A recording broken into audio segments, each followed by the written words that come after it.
Welcome everybody to the Tardis Zone live on this Monday evening. The Doctor Who consolidated figures have come in, and you know what? It's not looking good. But before we even get into all of that, I'd just like to address the J-bots. Poor little sad little individuals trying to tell us all that TV has changed and that BBC won't be panicking. Well, you's bloody twats after two statements from the BBC in the space of a couple of weeks. The fact that there has been a big outrage to this is have you our heads buried in the sand. Peaky Blinders and Call the Midwife get over 10 million viewers. So don't be sitting there and telling people that the ratings and the way people have changed, watch TV has changed. If that's the case, it also adds in the AI, and it also adds in that to take into account that TV behaviors have changed. And it makes no difference. Now, if you want to continue to bury your head in the sand and say that this is okay and BBC is not panicking, everything is rosy in the garden of Doctor Who, well, you're wrong. You're a plank, you're wrong, you're an idiot, and you should really be listening to us right now. Right? This is nothing to do with Jodie Whittaker being the Doctor. It's got to do with what Chris Chibnall has done to canon. Yeah? And the fans and the general public have reacted badly to this. So the few little J-bots that are out there defending this and the YouTubers that are defending this, right? You haven't got a leg to stand on anymore, and you don't have a valid argument anymore. Your arguments are null and void. This is what you get when you shit on 57 years of history. This is what you get, right? When people see what BBC's agenda is and what they are doing to Doctor Who.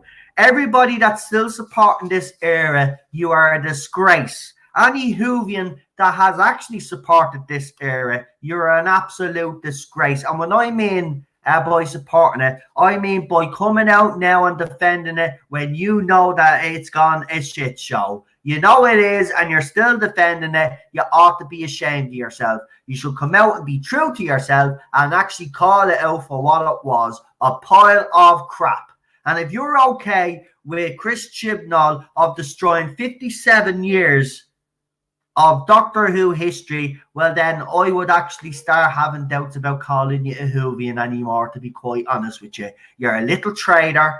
You're a little you're brown nosing the BBC. That's exactly what you're doing. You're brown nosing the BBC. I don't care if I get into trouble because apparently you're not really supposed to say that anymore. Don't give a shit. That's what you are doing. You are licking the BBC's ass, right? And you won't come out and actually tell the truth about what's happening with Doctor Who. The ratings, right, the overnights have been consistently down, and the consolidated have been consistently down. And for the timeless child, by the way, let's put this into perspective.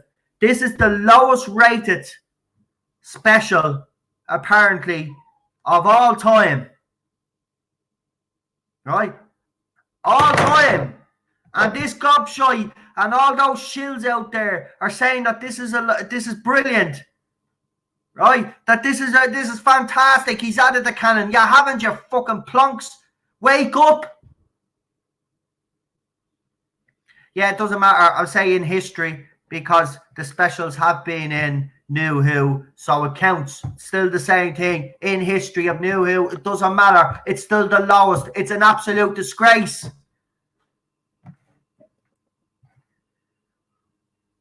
Disgrace it is. And this is a success, and all these planks with their heads buried in the sand defending this pile of crap. Oh, it fits in perfectly to canon. But we'll just ignore the fact that it doesn't really. But we're going to lick the BBC's asses because if we do, we'll get free stuff. Sorry about me Mickey Mouse impression. But that's the bottom line. That's all they're doing. All these little shills, they're only doing it because BBC will give them a nice, generous little, here's a few gifts for you. Doesn't matter. Sell your soul. Sell your soul. Doesn't matter about 57 years of history. Here's some free stuff for you. We don't give a crap.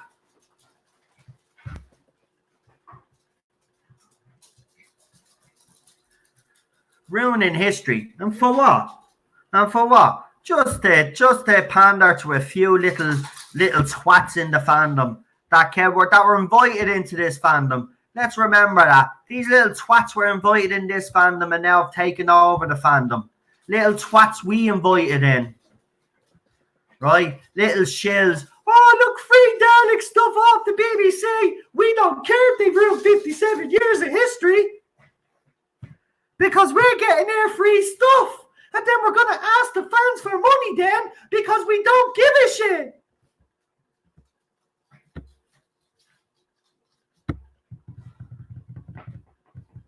As you can see, I'm actually not upset today. I'm actually just angry. I don't know what's happened. This just made me snap out of the sadness that I had. And for anybody that doesn't know, join us every Sunday. I'll put a coming soon to the channel trailer. If you haven't watched it, go and watch it. We have some great stuff coming up each week, each Sunday on the panel. Obviously, we'll announce the guests. We might have a different panel. I don't know. We might have the same panel. I don't know. We will just have to wait and see. I'm going to organise that anyway. But it will start this Sunday. We start off with Rose. So we're going to do New Who first, right? And we're going to do up until Matt Smith, right? I'm leaving Peter Capaldi last for a reason, right? And then we're going to do a big promotional thing, and then we're going to do the whole lot on Peter Capaldi. And then when that's all done, New Who was finished completely. Then up until Peter Capaldi, we're going to go back then, and we're going to go all the way back to the very beginning. And we're going to forget about this timeless child nonsense. Or timeless children, whatever the feck that abomination was. Right, let's get up these ratings and show you how bad it is. And the J-bots, look, I don't care. Look. Most of these people that are saying that viewing habits have changed are all from America, or they don't actually live in the UK. So when you hear YouTubers from America, not all of them, because a lot of them do their research, but the others that are just mouthpieces and shills for the BBC, they don't do any research at all. The thing about it is that the thing that actually kills the whole stupid argument in the first place is that is actually there's people for the BBC that make it their job to put the ratings up. We actually get our ratings off Doctor Who TV as well. So the ratings actually do mean something, but these clowns keep saying they don't when they actually do. See, last year, do you remember? See, this is the thing, right? Do you remember last year when we were giving out about the ratings last year? They were using the ratings to defend it. And now, like again, right, the ratings are low, and now they're saying all of a sudden that the ratings don't matter. These are a bunch of hypocrites. Right? You know that the ratings are down the toilet, but instead of being true to yourselves and actually coming out, and it doesn't matter whether you like Jodie Whittaker or not. If you think what Chris Chibnall has done is wrong, you should be actually on the side of the fans that also think this is wrong and actually do something positive and constructive to get something done about this, right? But don't be lying to yourself, right? And lying to your subscribers, right? And lying to your followers, right, that everything is okay when it clearly isn't, right? But that's what happens when you're a shill for the BBC, right? You get all nice little free stuff in interviews with cast members and stuff like that from past and all. So you're just a shill, you know. And it's like the rest of them as well. Mr. Piggy Reviews is probably defending this to bits as well. Mr. Piggy Reviews is the same. BBC shill. I'll call them all out. Don't give a shit. They're fake ass fans, right? He's not even a fan. Probably doesn't give a shit about Doctor Who at all. And unlike some other YouTubers, I actually punch up. So let's show you these. Let's show you what's happened here. Right, you are gonna love this. Right, this is brilliant. And the reason why this is brilliant, because these gobshites can keep saying what they want, right? And say, rains don't matter, rains don't matter. But that's why the BBC and other people working for the BBC make a big deal out of it, because they don't matter. That's how yous all sound to me. A bunch of bloody feckin' idiots. Planks. No brains. So there you go. Right? There you go. So as you can see, there it is there. It's clear for everybody to see. It's clear. Now the AI, I will say, has jumped up from one from last week. But look at this here. Look, you can't deny that. 3.78. But then the consolidated, which in fairness now, I have to admit myself, I thought they would actually jump. But the fact that they're lower, the consolidated are lower. 4.55 mil. Right? And there's the plus 4 screen. See, they take into account all of this, say TV habits, and say your argument doesn't hold up anymore, you bunch of J-bot little twats. Right? Yous are the reason why this show is like this, and I'm going to blame yous and Chris Chibnall and anybody that supports this era. I'm going to blame you. This is the reason why Doctor Who is on its legs and yous have killed Doctor Who, right? Because of yous. You should be all named and shamed, every single one of yous. You're a bunch of shills, fakes. All YouTube personalities like I am now on this channel doing YouTube videos. That's what yous were doing yous are little vlogs and all, right? BBC looked at you because they thought you had a nice little personality. But we can all see in the family that yous are just toxic poison little rats, right? Little shills do want to be in there because you are, you know what? You know what? You're still defending this, right? You're still defending. Look, I don't care about the rest of the series now. If you want to defend the rest of the 9 episodes, fine. I don't give a shit, right? But if you defend that last episode and you're okay with him killing Cannon, well, you get the fuck out of this fandom. Simple as that. We're done playing games with you, J-bots. And you know what? I see some of you have hung on to go and have a little bit of a dig. I tell you what, come after me, you little pricks. Come on, come after me, yeah? There's no better man to take yous all on. Yous are a bunch of cowards. Every single fucking one of yous. Yous have this show where it is, right? You ought to be ashamed of yous ourselves. Call yous ourselves Doctor Who fans. Don't ever call yous ourselves a Whovian. Yous aren't fucking worthy of the name.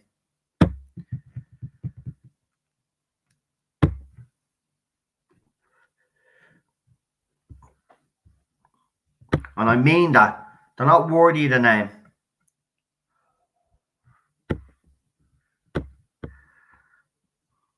Right. I don't know. My stream is kind of froze a little bit. So just give us a second.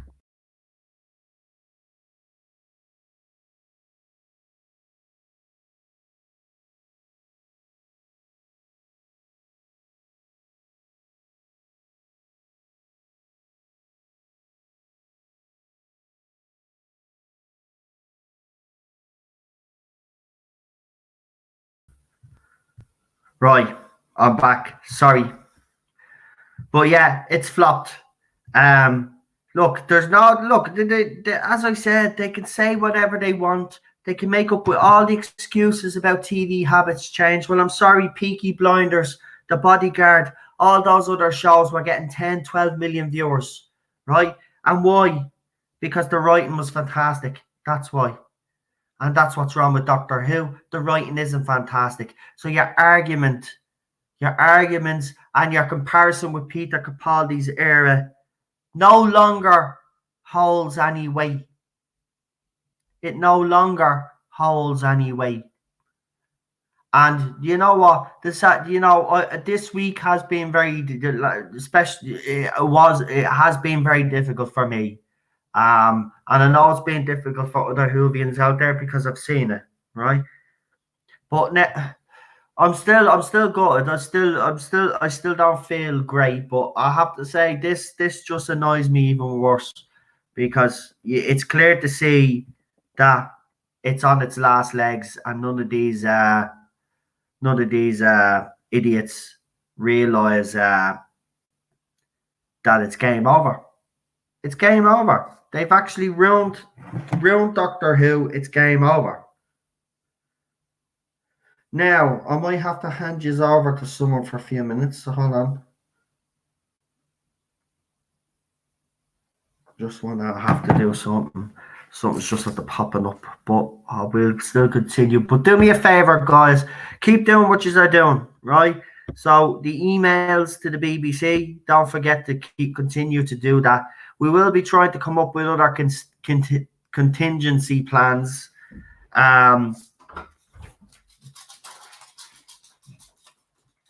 Because we'll have to organize. We've got loads of things to organize. So what I'm going to do is I'm going to leave you with Cheryl for a couple of minutes. What she's going to do is she's going to call people out in the chat there that are in the chat. I'm just going to scroll up to the top, and all you need to do is just scroll down. She will give you all welcome you all to the chat. I'll be back now in 2 minutes. I won't be long. So I'll leave you with Cheryl. I won't be long, guys. Yes. I love when you do that. Ted loves when it happens too. So hi everybody. Sorry I missed the stream yesterday. I am still absolutely knackered from the christening yesterday. That's a long time traveling on a bus. So let's see. We've got Neil Heiderman. Hello. Colin P. Smith. I didn't know Bluebonnet was going live. That is a bit of a throw off there. So good to have you here. Lee Anthony Davis. Oh, also, folks in America, I know most of you had the daylight savings time change and you've already sprung forward your hour and everything. Here in Ireland, we won't be doing that until the last Sunday in March, so the last Sunday of this month. So if you are in the Midwest, we are currently 5 hours, 6, 7.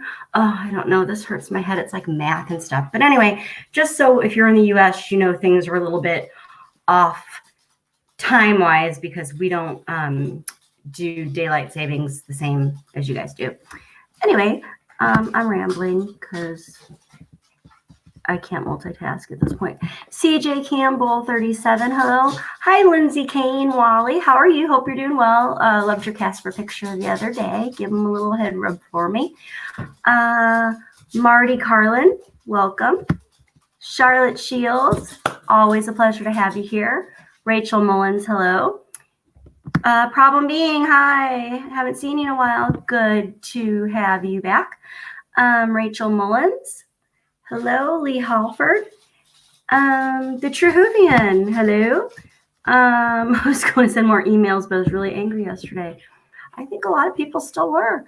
Dave Yadley, hello, how are you? Got some people on Facebook, I see. Kev L, hello. Daniel, how are you? Good to see you. Okay, let me just clue you all in. I made a horrible purchasing mistake when I was at the equivalent of the dollar store in America or Euro deals. And there was a Candy Hearts room spray. And I thought it was cute. And even though February's over and everything, I was like, oh, that would be nice. It'd be a nice little warm thing. And I gotta tell you, my husband's spraying it nonstop. This entire gaff smells like love hearts, and I think I'm like candy high. It's not good. Lee Halford, hello. Odd Bandicoot 96. Oh, that's a fun name. I'm still going through hellos and rambling. I'm ruining your stream. People probably already logged off. Truhuvian Whittam 7. Rossi G12. I haven't seen you in a while. Good to have you back. I hope I'm not missing anyone. I think Sure, I've got Jason Howell. Hello. The Reverend Patrick. And well, I think I got them all. Phasic Extract. And I think that is it. And Noel's back, so I'm gonna just take off my head. Shush, come with me. Hey guys, we're back. No ball. Guess who's back? Back again. Teddy's there. Nolly's back. Tell your friends. Guess who's back? Guess who's back? Guess who's back? Right, great. So I don't know if she has missed anybody. If she has, just drop your names down again, and we will give you another shout out there, right, folks? Stuart Bowers and Andrew are here. Welcome. Sanctuary of Geeks is also here. Welcome. And we've got Crusader. Yo, Crusader. Farsha. Hanim. Welcome. And Castor Valvin is here as well. Welcome. Welcome. Right. So as you can see, the old it's not looking good in the consolidated figures. The AI is obviously up by 1, but if you look at the others, they're all down. They're all down. Look at, as I said again, right? If TV habits have changed as much as they said, and I don't deny that TV habits have changed to a certain extent, but explain how Peaky Blinders is getting overnights of 10, 12 million. Call the Midwife would also do the same sort of numbers. The Bodyguard, Killing Eve, you name it, right? So I'm sorry, I don't buy into this whole business that it's changing. See, it's the writing. The writing has been a problem. Look at, you ask any Whovian out there and they'll say it. They'll probably agree with me. Stephen Moffat should have left after Matt Smith's 4 series, in my opinion. I think after that, he had burnt out and he had run out of ideas, to be quite honest with you. He should have left after Matt Smith's 4 series. Matt Smith's 4 series was actually pretty good. And even though I do like the one with the astronaut and all is deadly, the impossible astronaut and all, it is a good opening. But he burnt out. You could see that Stephen Moffat had burnt out. And remember, he was writing Sherlock at the same time as well. So Doctor Who kind of suffered in that aspect of it as well. So the writing has been the one that the fans have actually said the problem is for years. That's what the problem has always been, is the writing. We've just had a problem with the writing. Now, okay, Gary made a point on his stream last night, is that, you know, even though he does love Peter Capaldi, the BBC made a mistake there, because you had Matt Smith, who was a young doctor, and Americans, you know, and let's be honest, most of this fandom now, they do have a lot of young people, and they do influence a lot, you know, so getting rid of their young dashing doctor and replacing him with Peter Capaldi was always going to be a struggle anyway. You know what I mean? So I agree with that. Again, if we're gonna, I don't even know what I'm saying. If we're gonna try at the end of the day, we have to get rid of Chris Chibnall first before we even consider anything about the show, because he's already done enough damage.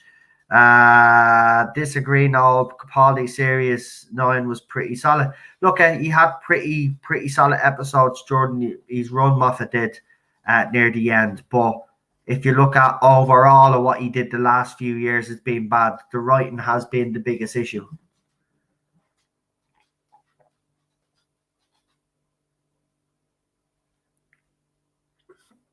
Because Peter Capaldi He's a great actor.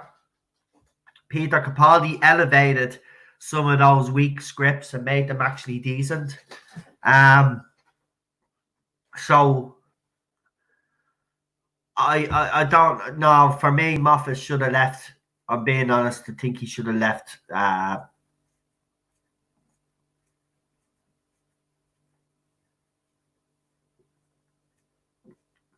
No, I'm wrong. Moffat shouldn't have left season 5. What am I saying? Sure, he'd only joined as showrunner. What am I on about?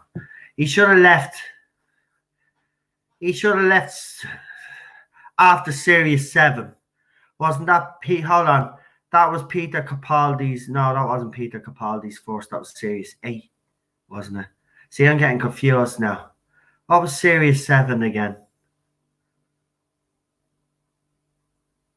Series 7 had the Bells of St. John, wasn't it? Was that one? I'm confused. See, I just don't know anymore. I just don't know. He should have left. He should have left Jordan Matt Smith's run anyway.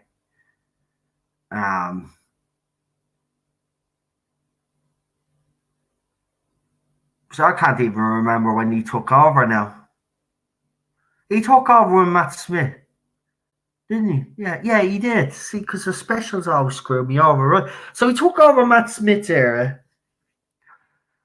His first series, Matt's 11th Hour and all that crap.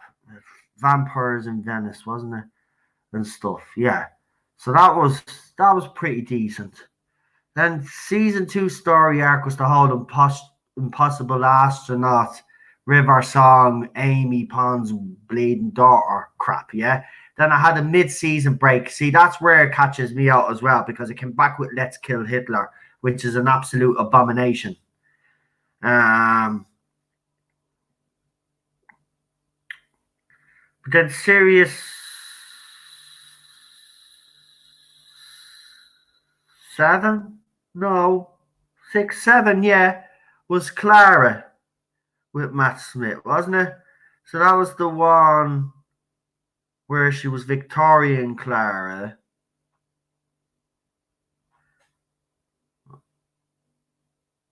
Yeah, so that was the one, Souffle Girl and all that balls. Yeah, he should have left there. That's where he should have left, actually. That's where he should have left. He should have left there. That's when it start getting ridiculous, right? That's exactly where he should have left. Series 7. That's where Moffat should have left.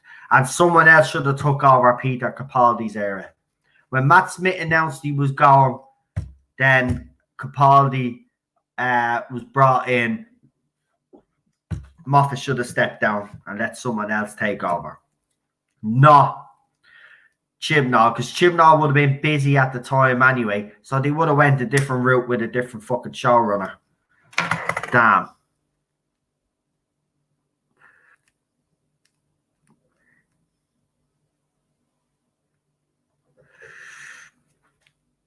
But look, there's a lot of if, buts, maybe, right? Here's the thing. No matter how bad Moffat's writing got, he still never would have done something like this. And this is why I think he will always be respected by this fandom. He is very, for me, he hasn't done as much damage as obviously Chibnall has done. Actually, Chibnall, Gary said it the other night, and he's right. No disrespect to Star Wars fans and no disrespect to Star Trek fans, but yes, they're messing around with your franchises. And fair enough, the Star Wars franchise, film-wise might be dead and buried for a few years. They'll probably concentrate on doing TV shows or whatever, spin-offs, right? Star Trek can always come back. But Doctor Who, this is the one. Look, I said it last year during Series 11, right? I said Series 11 was the most perfect piece of propaganda. He'd outdone them all, Chibnall. And he did. He did. If you look at Series 11, break it down, he did what none of these at Hollywood could even do, right? Because he shoehorned every issue that you could think of into Series 11.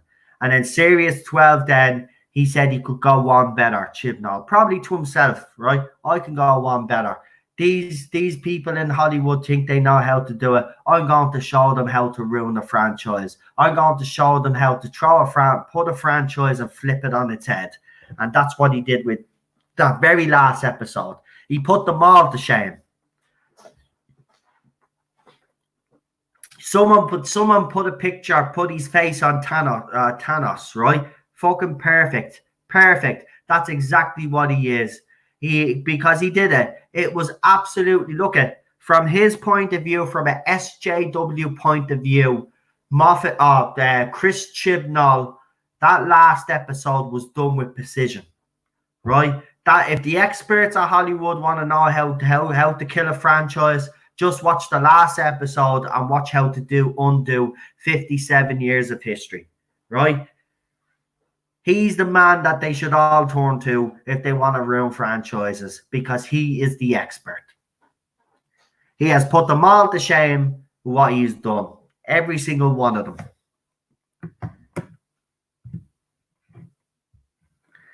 Every single person. Jar Jar, he's put him he's put him to shame. He's put Alex Kurtzman to shame. He's put them all to shame. And I'm sorry, no disrespect to those other fandoms, but I'm sorry, there's still a chance for your franchises to be resurrected somehow. Doctor Who is dead. It's finished.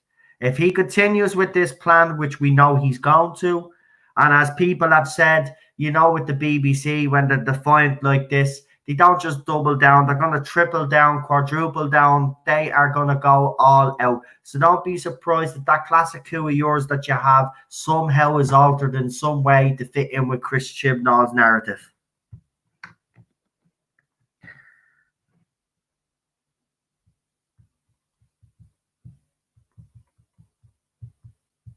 Sorry, guys. I'm just replying back to some people.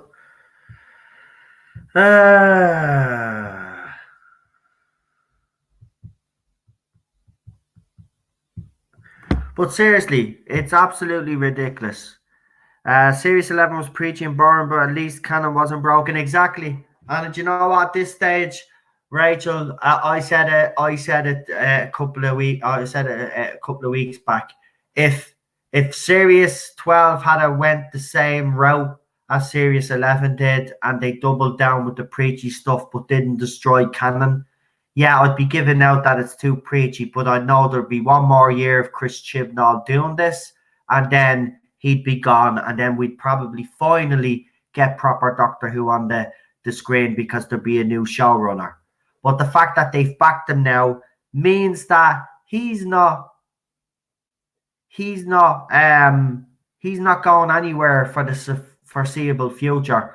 I wouldn't be surprised if Jodie goes next year now as planned, but I suspect that we could get a surprise in the Christmas special, because someone's going to be made the scapegoat, and it's going to be her. It's not going to be him. They'll blame, you know what I mean? They'll blame anybody but him, because they've already come out and actually said creatively they will support what the team do. So she will be the fall person, right? But fans then, they're not my Doctor side. Yeah, they'll be happy that she's gone. But if they think that, it's not going to change anything. It's not going to change how he goes about doing this storyline. He's going to continue. He might have to make a few tweaks to it, but he will continue. That's why I keep saying, just keep doing what you are doing. Look, he's getting on the BBC have made a second statement within a couple of weeks of each other. Right? They know there's a backlash. Go and look at the Origins video on YouTube. Right? Now, we were told originally, now I didn't see the proof, obviously, but we were told that the like to dislike ratio on that video alone, the dislike ratio was far more than what was actually on screen, which led people to believe that YouTube were scrubbing some of the dislikes. Now that does happen because this has even happened on this channel. We'd be going live here and we get the trolls, and you've even seen it. I'd get 95, 96 fucking dislikes, right? And then the YouTube algorithm will kick in, and then it'd go back down to the normal. But the thing about it is that YouTube could say all they want. They're scrubbing genuine dislikes. You're scrubbing genuine dislikes.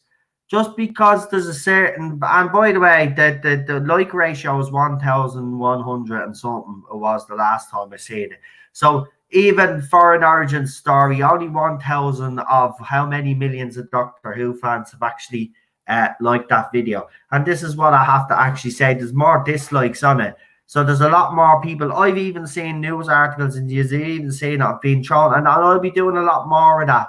So you will see a lot more videos with a lot more complaints. What I want you guys to do then is, when you see those videos pop up on my YouTube channel, I want you to go into every Doctor Who group that you're in, right? Especially some of those pro-Jodie groups, because I don't give a crap at this stage. And I want you to post those videos all over YouTube, right? I've been posting those comments, as I said, all over Twitter. On the Doctor Who official. I'm surprised I haven't been banned yet. And I've been doing it on Facebook as well and throwing up the videos, right? We're not going to let BBC silence the fandom, okay? They're not getting away with it, right? They could say all they want to say, everything is rosy in the garden. There is a public outcry, and it's not just Doctor Who fans either. It's the general public. This is a British institution they've seen destroyed. And BBC are really scared about losing the TV license, because this has caused unnecessary spotlight for them. They wanted, seriously, I'm actually after being told this, that BBC genuinely thought that this was actually going to be liked. They are genuinely surprised that fans have had such a reaction, and the general public. Well, you wouldn't have been surprised if you had to listen to the fans for the past 3 years, you nuts. This is why you're in the position that you are in. Because you didn't listen to the fans. Like, do you know what I mean? So I have no sympathy for them. Listen, heads have to roll. Simple as that. Heads have to roll. And by the way, apparently the soundtrack for Series 12 is out. Right? I don't know why you'd buy it. It's the same fucking music for 3 hours or something. It probably is. You know what I mean? He doesn't create new music. So how is there different tunes on it? What has he done? Used the tune that he used for 12 seconds and extended it for about 3-5 minutes or something just to get one track out of it. His music's the same all the way through both series. There's no difference in the music. I'm not a waste of time. And by the way, I'd like to ask the BBC, where's Peter Capaldi's Series 10 soundtrack? Feck your Series 11 and 12 soundtrack. We want Peter Capaldi's soundtrack. We want Murray Gold. Right, well, we didn't. I just want to throw this out here. We were supposed to have a panel tonight, and I haven't got enough guests. But I am bringing one person on because they'll chair it. They're going to chair this. He always chairs this fandom up. You know who it is. He's become a channel regular. I don't know. We're going to be doing more panels, but we're definitely doing the panel every Sunday where we're going to be reviewing New Who. But we'll have to figure out. I'm going to have to see what's going to be going on with the rest of the panels, because it's now that Doctor Who's gone off the TV. Some people just don't want to talk about Doctor Who right now. They're still raw and bitter about what he's done. So it's going to take a while for them to come back. So we'll have to see. But I'm going to bring Ian on anyway, because Ian does cheer everybody up. So for anybody that's new to the channel, Ian is the 2-time world record holder for the most Doctor Who merchandise. So I'd like to welcome Ian O'Brien. Welcome, Ian. Hello, everyone. How you doing, pal? I'm fine. Just watching my feet because the cat's in his bed and she's decided to grab it. Oh, I have to be very careful because this is the big cat and she can be rough. Nah, Murray Gold didn't quit. Murray Gold, look at Chris Chibnall replaced that whole thing. So Yeah, either Murray Gold knew he was going to be told he was going to be let go, or he left of his own free. It doesn't matter. He would have been sacked anyway. Chibnall sacked the entire crew, the entire whole shebang, a whole lot of them wiped out. He wanted his own lot in there from day one. Not did you want to stay on? You want to stay this? No, a whole lot told to go. I mean, even the guy, I don't even know if he's still there. I don't know his name now. Maybe the people in the chat would know. Was he? Yeah, a lad who started off doing the SFX and then he became like his own business. He was a good bloke. He's in the video. You know, the one with, when Tennant was left. I walked 500 miles. Yeah. And he's in that, and he used to do all the special effects. He was like became the special effects supervisor in that. I think he was still involved last year. I don't know if he was, but he worked with, I think, 10 and 11. Capaldi. I heard what you said before I came on about the soundtrack. But you know, I can't. Do you know what? I'll be honest with you. I can't even remember half of the episodes from this year. I know Spyfall.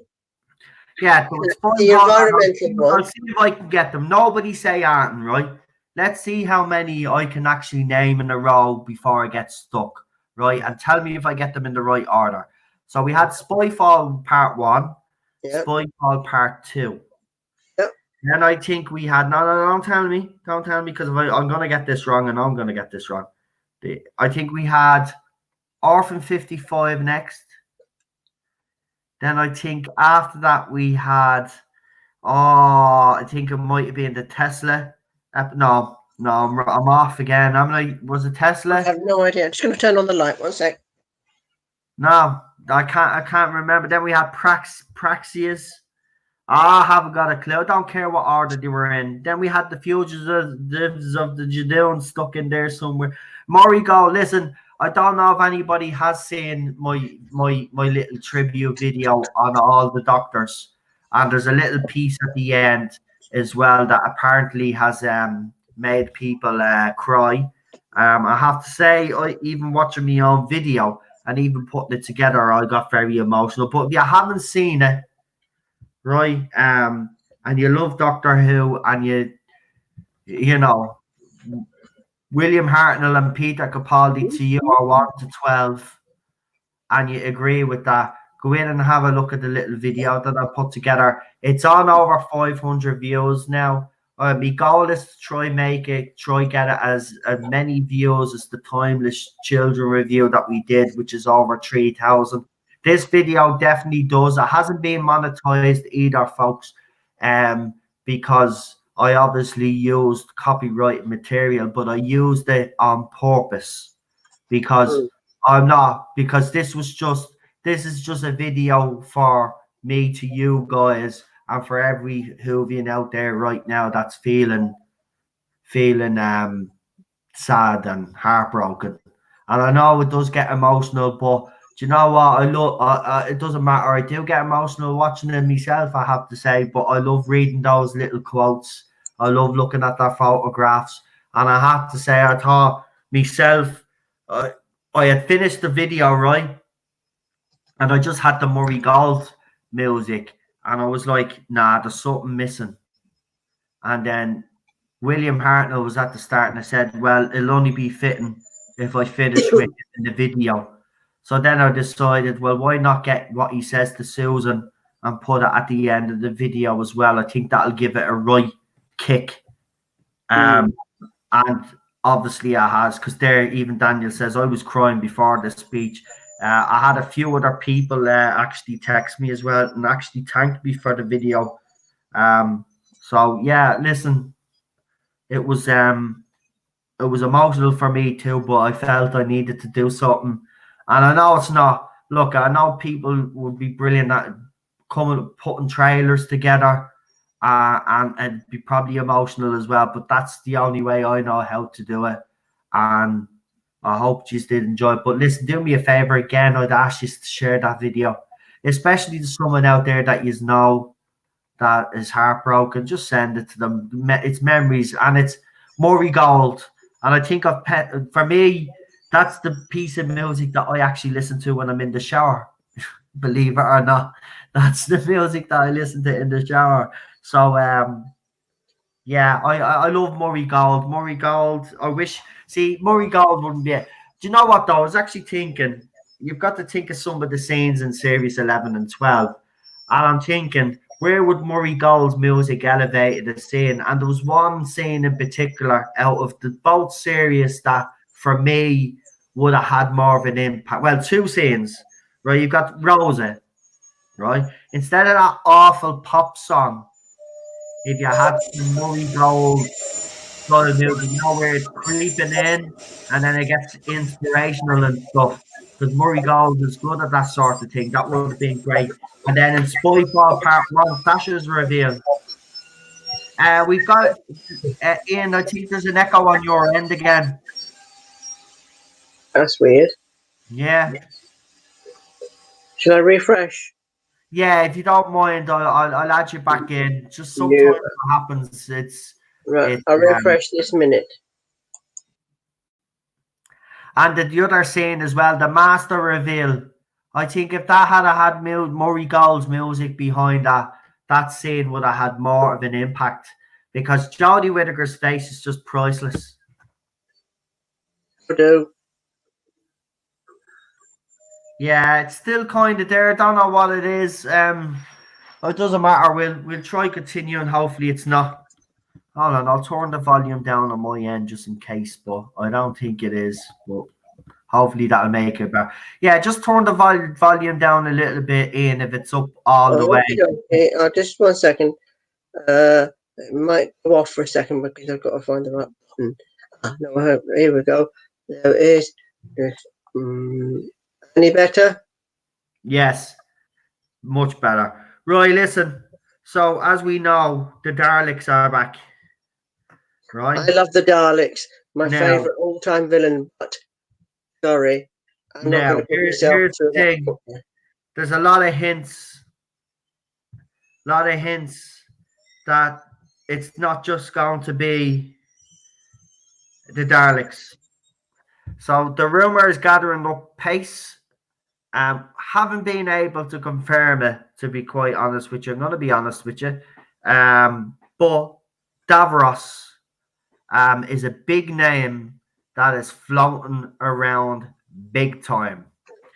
Now, the thing I'm trying to figure out is if it was part of the original Reddit leaks. Now, if it's part of the original Reddit leaks, then it ties in with the information that Gary had gotten, obviously, off his source as well, because both of them were pretty spot on. Well, Gary's information was more spot on than them. They got stuff wrong, but they got the majority of stuff right. Gary is the one that was 100%, in my opinion. He got bang on. But I would be interested to see if they mentioned that about Davros in the Reddit leaks. But there is a hint that and there's real talk that he might come back. Now, I know I've already seen someone say I don't expect to see Davros in a Revolution.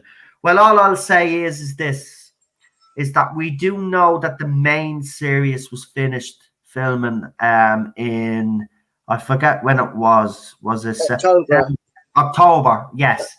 But then they had to come back because they had to reshoot certain things. Now, we do know at the time that they were also filming the Christmas special in the same block.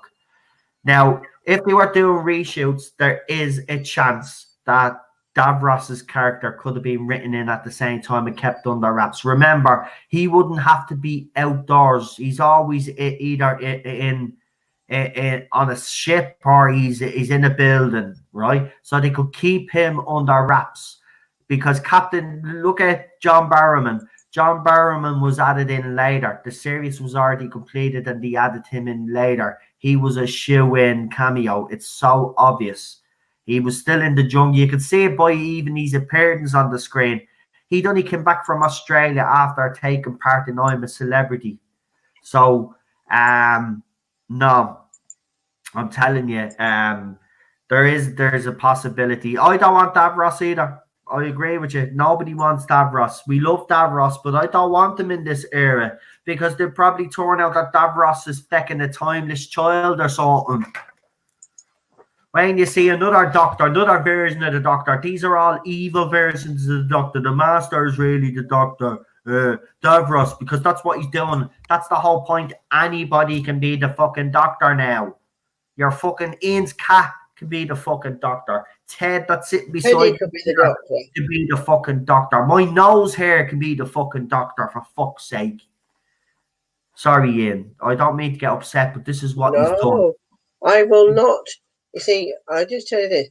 This is the only way I will watch that thing at Christmas because I'm not thinking that far ahead because it's a long way off. But if it goes like I do what I did last year, take the dinner over to some friends because my friend's wife has got Alzheimer's. He's a big doctor. Well, he's more of a Dalek fan. He's got more Daleks than me. He's Dalek mad.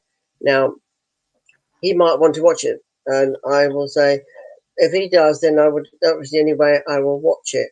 Otherwise, I will not watch it because, as I said talking to my aunt, I said, the only way the BBC are going to learn is if people stop watching it. No matter how curious you are, but I will not give it the time of day. It's hard because it's Doctor Who and Daleks, but what they've done, I'm not upset, tearful. I am, put it this way, controlling it. I'm being very calm because I am furious. I'm not joking. I am really, really, really peed off with that little. I do clips. So I'll just respond to your question there. He says, "No, why are you talking about crap about Segan Akinola's? His music is good, and saying it's all just reused while calling out Murray Gold's Series 10 soundtrack is quite absurd, to be honest, since it's all reused." Murray Gold actually had some new music in with that. We were talking about the new music being released, but talking about the new composer, his music hasn't changed since Series 11. It's the same incidental music. It's the same thing over and over. I don't know how you make a soundtrack. Well, I mean, last year's album, I had a tune on it called "The Fam." Yeah. I mean, I'm sorry. I don't know how long you're a Doctor Who fan for, but if I see a song called "The Fam," or I've listened to his music. See, this is the thing. You say I criticize, right? I've listened to his music, see, because I am a fan of Doctor Who. See, we can criticize and still listen to all this stuff. His music is the same. Murray Gold, okay, I'll agree with you near the end. His music's Series 10, you might as well say a little bit of it was going through the best of, but he did still have new music within that, and it's such a shame that some of the music, and they also have unreleased music that they normally release, but they never released this time around. Listen, Peter Capaldi, whether you like or not, was treated like shit. Murray Gold and everybody connected to that series was treated like shit. When Jodie Whittaker was cast, Piers Wenger, the head of drama, came out and slated all the predecessors. When I see all this and then I see fans defending this, I've listened to his music. To me, his music, it's all the same. And trust me, I'm very diverse when it comes to my music. Actually, if you watch all of my earlier videos where I do slideshow videos on fan art, you will see the different types of music that I'm into. I'm into country music. I love music from South Africa. I love music from Ireland. I love music from England. I love music even from different countries that I don't even know the lyrics, right? I'm very diverse in music. I also love a bit of classical music, but I don't listen to jazz, right? So I have an eclectic, as I would say, music selection that I listen to. And trust me, I've heard better music coming out of an Irish bloke playing the spoons than I've heard coming out at Seguin Aquinola. And Exactly. I'm sorry, but my country is very enriched with music, and if you're trying to tell me that his music is good when I know good music because I hear good music all the time, No. I'm sorry, it's not great. And I'll ask Ian, because Ian, do you like and everybody in the comments, do you actually like his music? What do you guys think of his music? I Well, think the only thing I know of his music is the theme tune. I couldn't tell you one other bit of music at all. There is a video. I was going to say there's actually a video on YouTube on the BBC's YouTube channel. I have not watched it. It's whatever his name is, how he created the Series 12 music. Make of that what you will. I could not tell you, but in fact, while you were talking there, I was just in my mind, I could hear Murray's Gold. I Am the Doctor. Yeah, Murray Gold just did so many. I mean, there's so many pieces of music, and he used to have one for each of the companions, like Clara. He did one for Rose, for Donna, Martha's theme. There's no theme for Ryan. There's no theme for Yaz. There's no theme for Graham. There is. I lie. There is. It's called Band. New Who Clips has responded, so obviously I've responded, so I'll give him the chance. I'll give this person the chance to respond back by reading out their comment. I've been a Doctor Who fan since 2005, and I have been and watched lots of classic Who. Listen, I don't slag anybody that's come into the fandom in 2005. The thing is, the key thing that you've said there is you've watched a lot of classic Who, which a lot of people unfortunately don't. Yes, I agree the farm stuff is cringy, but genuinely his music is more supple like the classic stuff. Do you know what? I'll respectfully disagree with you on that one. I honestly don't believe that there is a comparison, to be quite honest with you. But if you do enjoy his music, then brilliant. But he's not for me. I prefer Murray Gold, to be honest with you. I suppose when it came back in 2005 and when you watched in 2005, Murray Gold was the composer, and that's all we've ever known for New Who. So I suppose, there could be an element, and I'm just, because I'm honest on this channel, there could be an element from my point of view that is because I'm so used to Murray Gold, I probably don't like change. But listen, I've listened to his music. I'm not a fan, and that's just me. And I can't, be a fan of some. I'm not going to force myself to be a fan of music that I don't like. But if you enjoy it, okay. But it's not my cup of tea. You can go in for a quick. As we say in Ireland.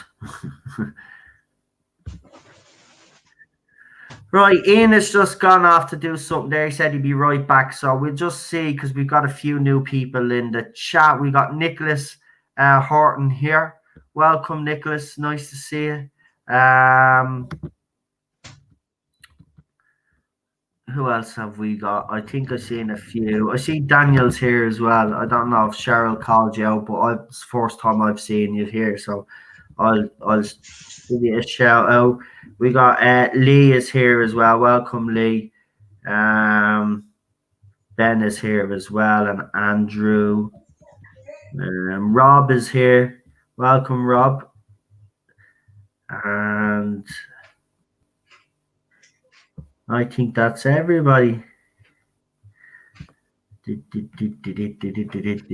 Renee is here as well. Welcome, Renee. I went to watch your video on all of the Doctors. It's really good. I shared it. Thanks very much. I'm glad you really enjoyed it. I have to admit, it's probably, look, when Peter Capaldi left, because Renee, you've been around from the beginning, following this channel, and even follow me on Facebook. But you remember me, Peter Capaldi video when he left? I did a tribute video as well for him. And I have to say that was because he was, obviously he's my favorite New Who Doctor, so I was devastated when he left. But this was worse. This was worse. Even putting the video together, I had to stop a few times Had to stop. Travels in Time is here as well and says Katie Sheridan Romana. Katie Sheridan would actually be a good companion. She'd be a strong companion. She would represent the female fandom. Also, and I don't think she'd mind me saying this, but she's also a good-looking girl as well, and that doesn't do you any harm, especially if you're a Doctor Who companion. It certainly doesn't. But she can act. That's the main thing. She can bloody act. You get the right doctor beside her, and get the right showrunner in place. Yeah, I mean, you could resurrect. You could look, Doctor. For me, because of what happened last week. Yeah, it was last week, wasn't it? Yeah, 'cause we're only on Monday. Yeah, what happened last week destroyed me for the simple fact is what he's done, right? But if we can get him out the door, right, and we get someone in that's willing to retcon this rubbish. I don't care if it makes Chris Chibnall angry and he comes out and says shit. I don't care. Right? At the end of the day, if a showrunner is willing to fix what he's done, and we get her, and I think she'd work well with. Let me see.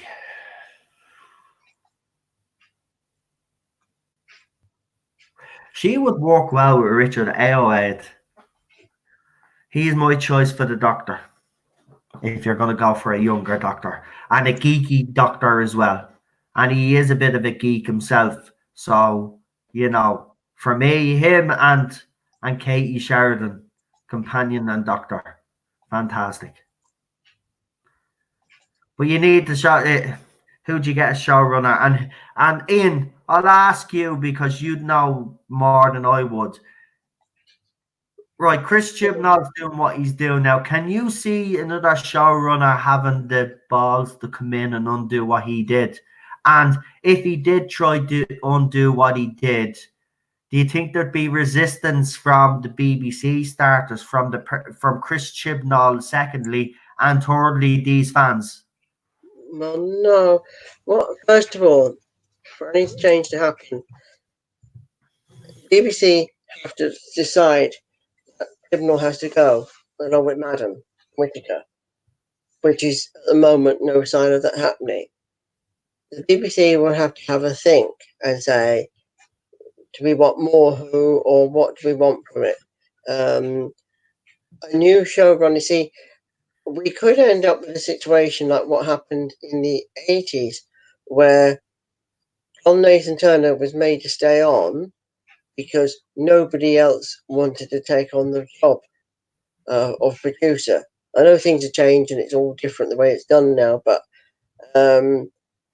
for a new producer coming, you'd have to have someone who wants to do it. I think you need someone with experience. Now, what's his name? Philip Morris, the guy that found the missing episodes. He says the next showrunner should not be a fan. I don't think that's the problem, because Russell T Davies was a fan and Moffat was a fan.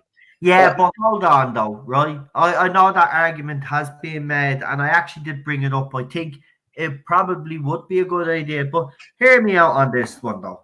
Yes, RTD was a fan, but he was as respectful and he went as far as he knew he could go, right? The same with Moffat. Now, well, Moffat went a little bit further, but he stopped at a certain point. He knew not where to go, right? Now, Chris Chibnall comes in and says, well, screw what they've done. I'm just going to come in and do my own thing. And basically, as you said yourself, he cleared everybody out. So he had a clear plan, right? So he from day one, his plan was to make this completely different than Anton had came before. When Series 11 failed, right, and we criticised it, right, he had a go at us in Spyfall Part 1. This now, and I'm telling you, and people don't think he's this vindictive, but he is. He's done this because we criticised Series 11, because I sincerely believe that if we hadn't have criticised Series 11 or we hadn't have been as vocal, he would have continued on the same course. We wouldn't have got Cybermen. We wouldn't have even got this whole timeless child ridiculous thread happening, to be quite honest with you. I say he would have toyed with the idea, but I don't think he would have went full whack the way he's doing. He's only going full whack now because he knows that right now there's fans like me, you, Ian, and everybody that's been supporting this show from day one, even in 2005, are absolutely gutted and shocked right now. And Eddie Ascaro, I think, summed it up perfectly 4 hours ago in a tweet. And he turned around and says, "The Timeless Children was the lowest rated Doctor Who episode since 1989.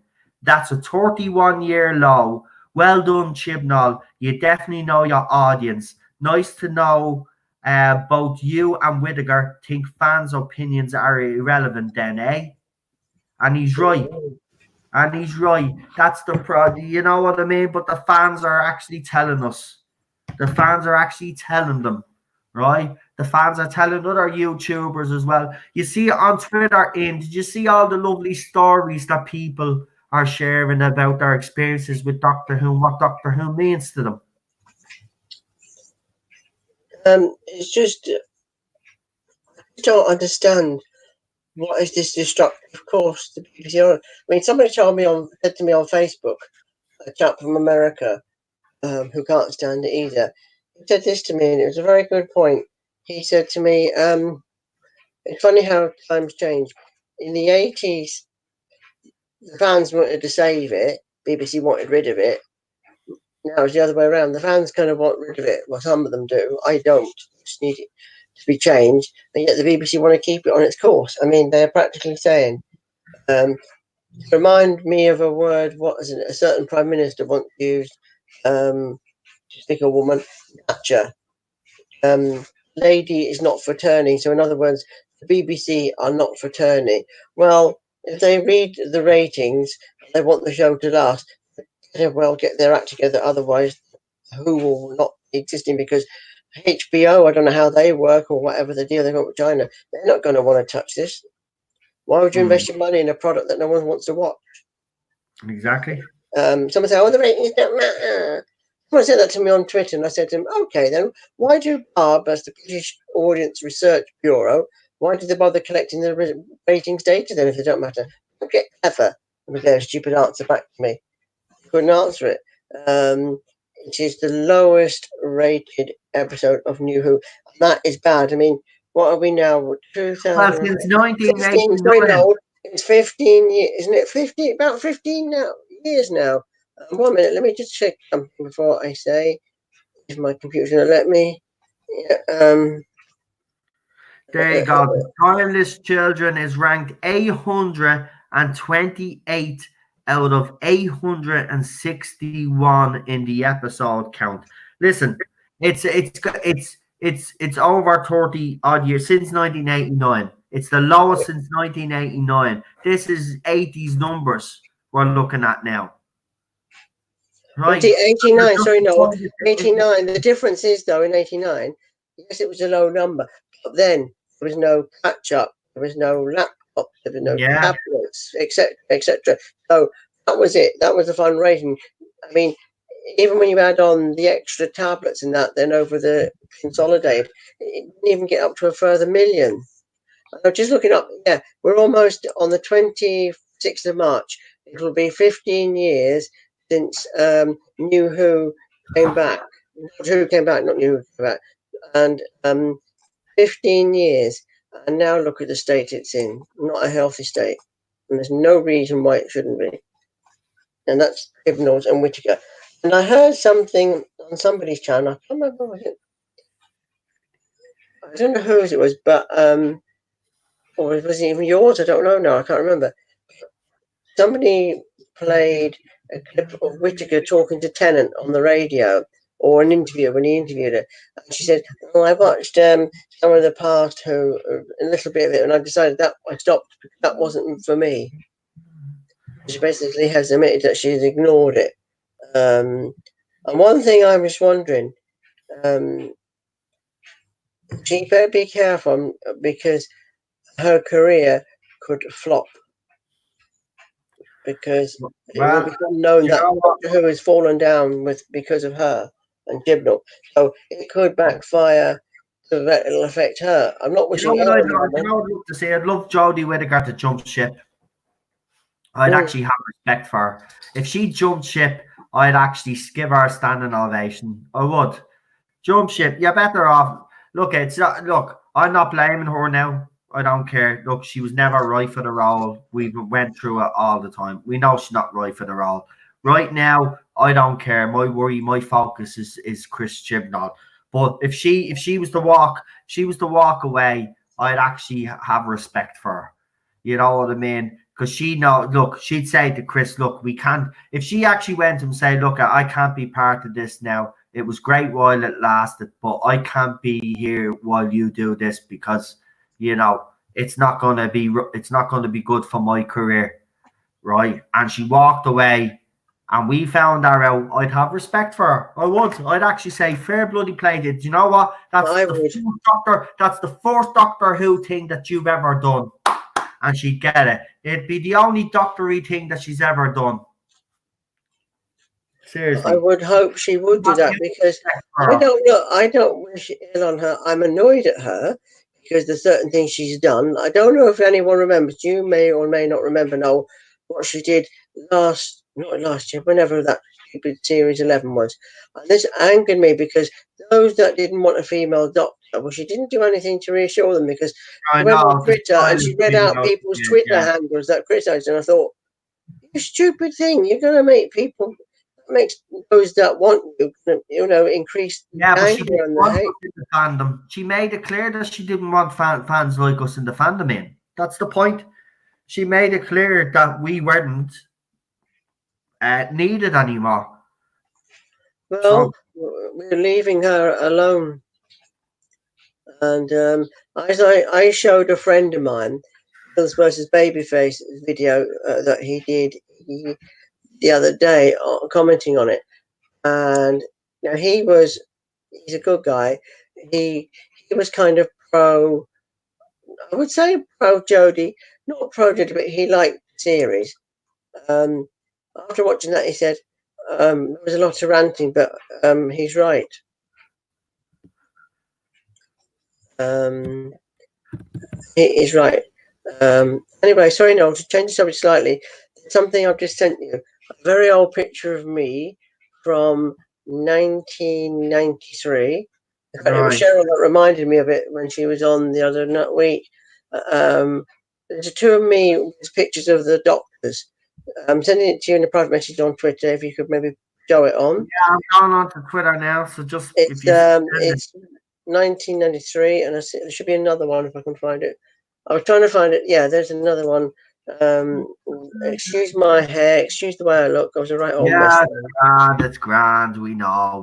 The olden days, we all looked weird. Trust me. Yes, I look pretty weird. Look like a geek, a bad Oh, geek. Jesus. Okay, yeah, okay. I have to admit, you do look very geeky there. All right. Oh yeah, I was a big geek then.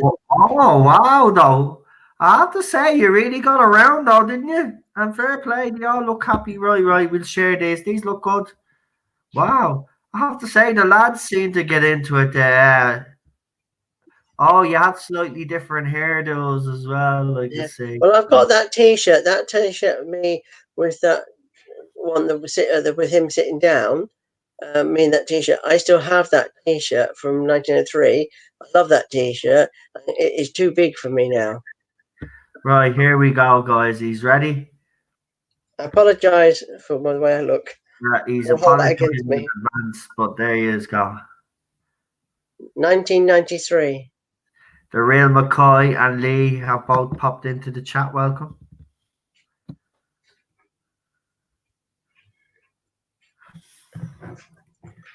$1993. God, where's the time gone? Right, I'll get that one up now. Hold on. He's ready for this one. What year is this? Look.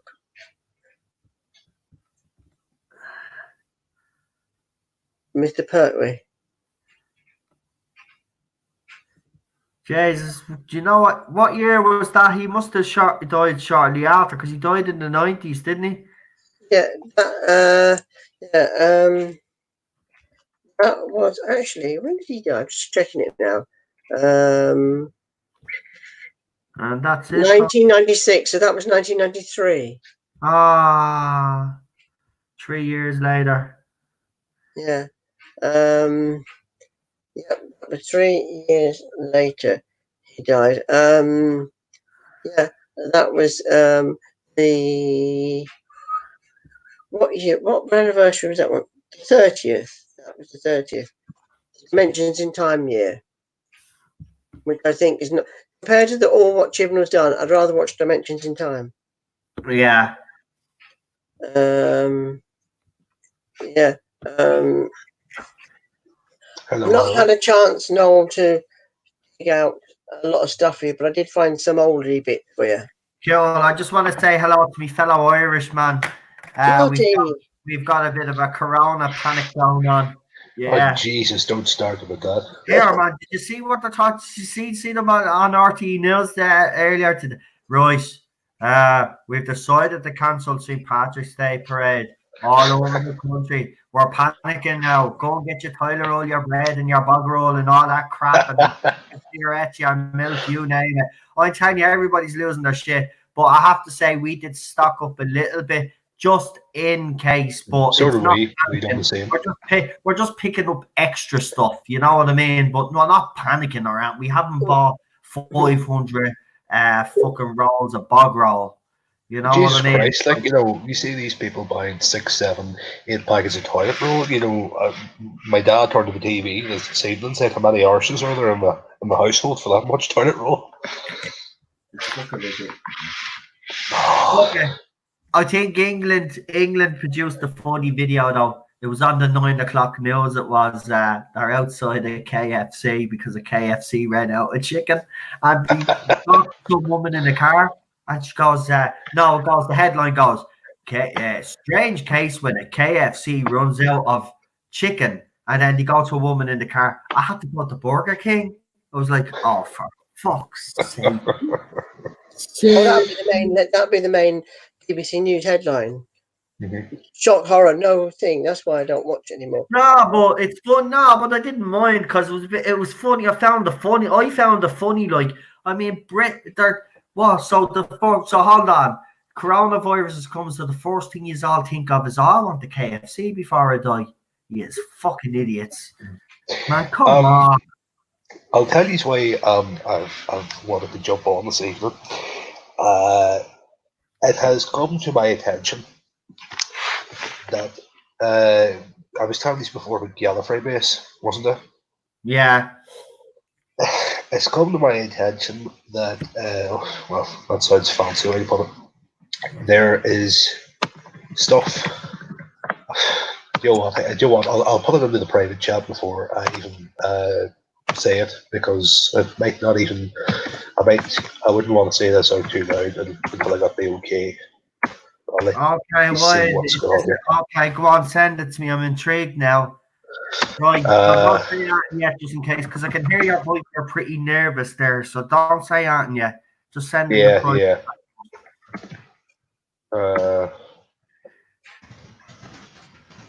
Wow, because I've never heard you this nervous before, so it's obviously something. No, I don't want. It's. I don't Shut want up. He's getting married to Jodie Whittaker. That's what it is. Oh no, I'm not that bad. Well, that's Have you got the coronavirus? You've got the coronavirus, and that's what it is, isn't it? You've got the coronavirus. You're too much. The only corona I have was a bottle of my hand. By the way, I can't believe there's some people out there in the world that actually think you get coronavirus from the beer Corona. Seriously, these are idiots. Right, well, we'll wait for Marty to send that to us in lunch, so we'll just continue on what we're talking about while Marty does that anyway. Oh no, there it is there, right, so hold on, because I'm intrigued now.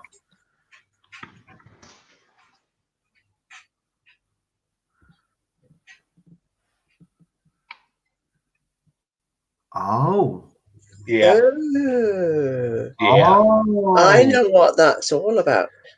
Have you oh, seen do it? you? Is that okay to talk about, or Oh do you yeah, want? it's what it is about. Okay. Well, one, I'm not on Gallifrey Base anymore because I'm banned from it because I mentioned the editor of Doctor Who magazine a few years ago, and you can't mention anyone's name on it, so they banned me for good. Don't give a shit. Sorry. Oh, No, that is about Downfish TV because they did a video and they mentioned my tweet. Call me a super fan, and because of my world records, I'm quitting Who. Yes, I'm quitting New Who, not Doctor Who. oh, No so way they're am I making a quitting New big Who. deal being made out of it, but you just said, yeah, Yeah. because you said you're quitting on New Hill. I get Yeah, you. you probably see you've seen it now because you put a like on it. I know you did on Twitter. Yeah. No, they just said, like them, they won't watch it anymore. A lot of other people, like Hills versus Babyface, said he will not watch the next episode of Doctor Who. I'm the same. Until Chibnall and Whittaker go, I Yeah, won't but watch it. that was something actually I juicy, man. I just didn't want to be. I just didn't want to be I saying was anything in there case hoping it it was would annoy something you. like Jodie Whittaker. Did he said that Jodie Whittaker was leaving? That would have been epic. Marky, Jesus, man. No, I Man, just it didn't was want to be so saying cool. anything in case you weren't okay with it. By the way, are you on Gallifrey Base? Are you on Yeah, Gallifrey Base? I'm on it. I'm on it. Oh, nice one. Well, here, could you do this channel a favor, like, and obviously, like, we'll bring you on if you find any dirt, as they say. See if there's anybody around on Gallifrey Base, anybody mutant that there's a chance that Jodie Whittaker might be still gone. The Yeah, special. I'll keep an eye on it because there's normally something there every so often Yeah, that does turn same out with to be Reddit true. as well. I'm going to actually, I might sign up for Reddit myself and actually start following these Doctor Who threads because Reddit, I have to say, Reddit got a lot of the stuff right. Apparently now Gary is sitting on some news as well. He said he's going to wait for a while because he has months before. And look at whatever Gary comes out with, and I will say this start straight off because he said it during his stream. It's from the same source that told him about this canon nonsense. Oh Jesus! So whatever he has got, I would say we would be definitely 99.9999999% whatever he tells us, it's true. I'm sorry, but if he comes out on whatever it is, he's going to tell us. I don't know when he's going to do it because he hasn't given any indication, but he does have more information and Yeah. it's from the same person. And if it's from the same person and he comes out and drops it, I'll well believe him. There was an account in Gallifrey Base too that was coming out with stuff too about the whole canon thing months before, and of course it was laughed at, and I laughed at it too, but they were right. They were right. So It's just that they're putting up a tweet. So I've just liked it, so I'm gonna retweet it as well because it's true because Ian is known in the fandom, like so.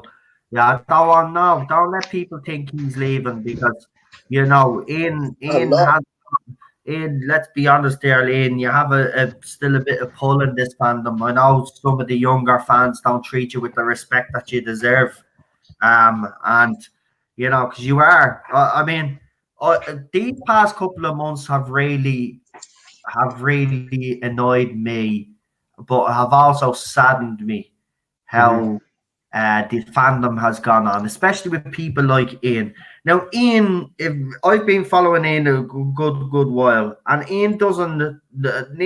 Ian has always been kind of not neutral, but he'd have his opinions, but he wouldn't be one for putting them out there all the time. And then one day he found his breaking point, like most of us done, and he had enough. And he wrote up a tweet, and as soon as he wrote up the tweet, that was it. It was game over for him. The J-bots swarmed over. Now every time he puts up a tweet now, he's watched, and it's sad because these it's people not are fair. running out to make him miserable. And you know what? He's even I have the most respect for Ian. I mean, anybody that even okay, forget about the fact that he's even a 2-time world record holder, but even that in itself, for Doctor Who merchandise, that is something to be respected. That is just absolutely amazing. That blows my mind, to be honest, because the first things that are popping into my head is, well, Jesus Christ, man, you've been collecting number one a long, long time. Number two, that's a lot of money, and that is a lot of fucking commitment as well. See, people don't realize there's a lot of commitment when you're doing these connections. Right? It's not just the money. Right? Then you get attached to certain items and it becomes an emotional thing. And then you have these people attacking them on Twitter. I've even jumped in a few times. He's well able to handle himself, though, Ian is. I have to say, he surprised me there, because Ian would you would now, Ian, and you'd admit this, you'd come across as quite timid on Twitter. But then that day, and you exploded, I was like, yeah, that's it. And every day then he put up something and someone would say something, and then you just see the confidence growing. And Ian just doesn't give a fuck now. I just say, see you next Tuesday and block. Bye bye. Yeah, I used to get annoyed. But I'm sort of thinking, well, you can last us. I don't give a damn what you think, because I have a lot of respect for another man who's been speaking as Noel, because you've done a lot for me with my YouTube link up. And also invite me to the chat, because I never did anything like this before. So it's been fun. But dear, where do they get these silly rumours from? If they actually listen, that's the trouble. People don't listen. They jump down your throat without listening. I'm quitting New Who while Madam Who and him is there, because I can't stomach it.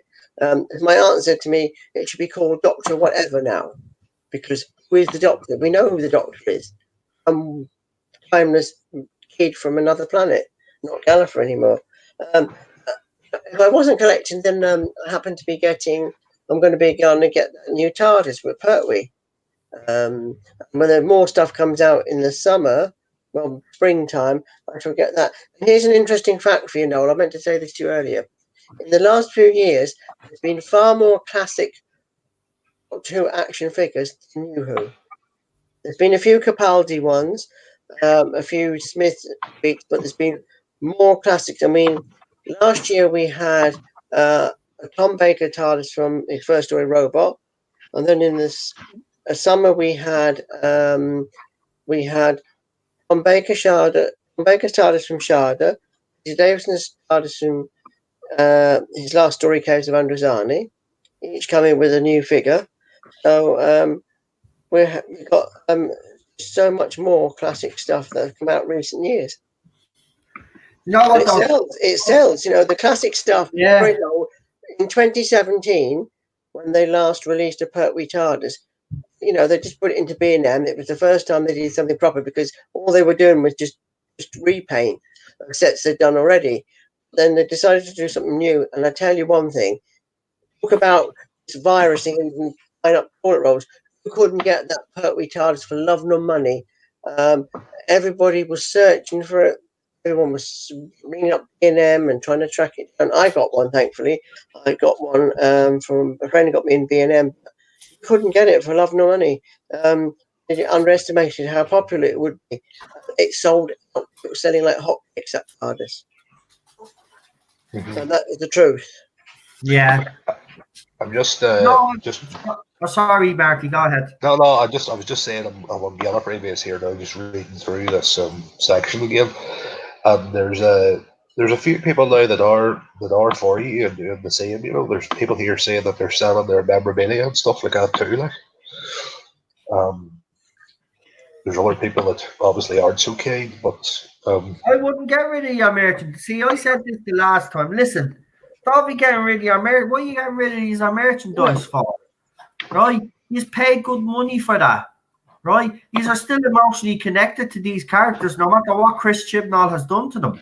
It's actually ridiculous. I'm sorry, but I was thinking the same thing, and then I snapped out of it. Stop doing that. Don't be giving your merchandise away, or don't be, you know what I mean? You pay good money for that. And it's not just the money aspect, right? You're emotionally connected to those characters. That's why you bought the merchandise. It's absolutely ridiculous. But you know what I was thinking? No, this fandom should start doing. There's few people out in that fandom that I know that are very good at doing comic book art and all.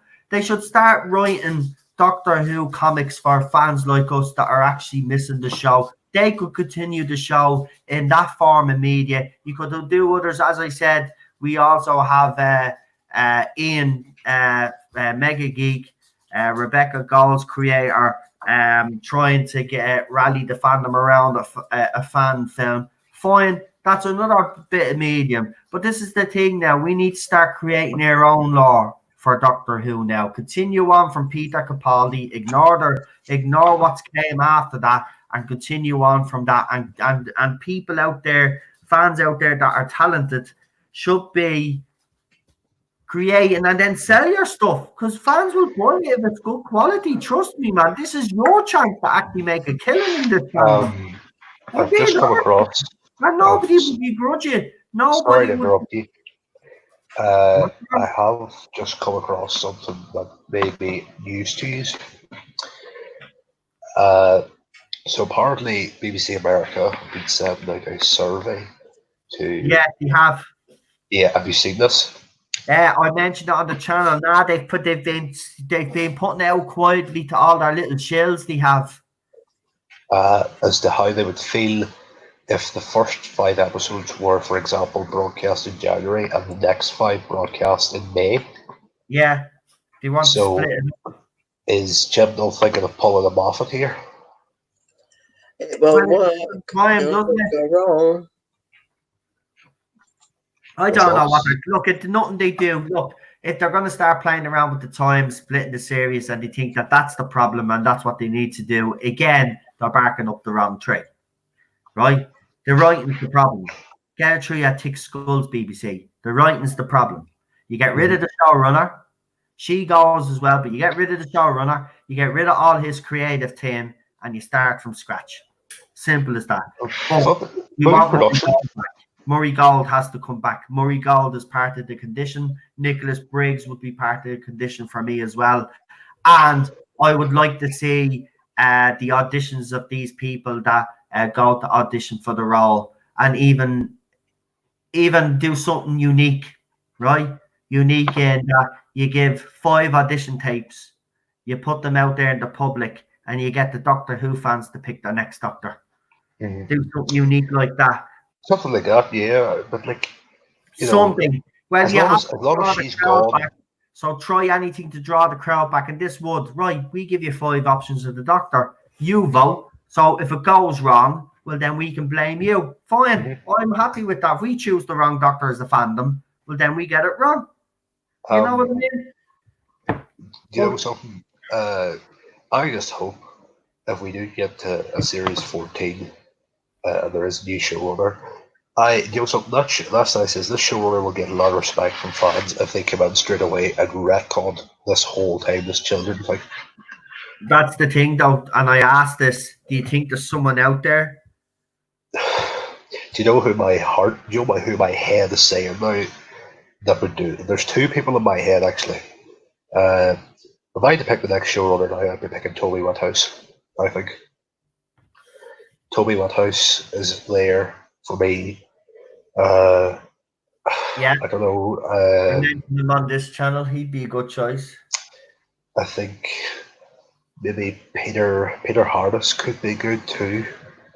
But I think the whole show needs to move. I think it needs to either go to co-production or move out of Wales. They could move it to the likes of Manchester, or hell, even bloody Belfast is starting to get big now with productions. Why the hell did it move it to Belfast? Light of Duty's made in Belfast, and sure, it's one of the biggest shows being made now. So I don't know, but I think if it was me now, if I was head of drama at the BBC, I'd be saying, right, give Toby Whithouse a call here, because I think he could be the man who might actually be good at it, because he did write some good episodes for Capaldi, Yeah, he would be a good choice. His name was thrown about. Chibnall was leaving, and they're all waiting. I don't know though. I don't think none of them would have. Oh, there's a TARDIS. I think that was a TARDIS. He flew across the screen. Well, I don't think anybody will have the balls to do it. We as the fans will have to get rid of him, and then hopefully then he hasn't done that much damage, and they can just actually ignore it. Yeah. That's the thing I'm hoping. See, he hasn't done. Look, okay, he has done this, but if he was to be kicked out now after this special, right? Just say we got our way and we got rid of him, right? The new showrunner could just come in and just he wouldn't even have to wreck on it. Just ignore it. Just continue on. Just bring in a male doctor. Continue on and just go on your merry way and just ignore it. It'll just be one of those story threads like the half-human crap that was ignored. Or you could have the case where it was videos giving me this brain of Morbius fucking argument. See, I still think there's the brain of Morbius thing. Are actually smart on canon, because I do it if I was smart enough to put a video that clever together, but I'm not. I can hold my hands up and say I'm not. But there's some YouTubers that are. So could one of you actually do a video on that, please, and dispute these little J-bots and shill media arguments once and for all?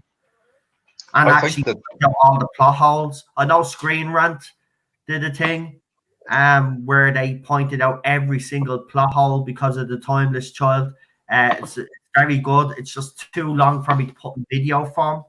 So if you haven't seen that Screen Rant article, just put in Screen Rant Doctor Who plot holes from Timeless Child and read and weep. Seriously, when you see everything that he's wrecked, when you see everything that he's messed up, he's a clown. No, clowns are scary. I did put it up in video form, actually. Go and check it out if I did. It'll be that title anyway. Feckin' plot holes from Timeless Children or crap. Timeless shite. Sorry. Timeless Third. Yeah, the doctor, remember, the doctor is a refugee that was brought back to Gallifrey, right? That had an accident, right? Basically died but regenerated.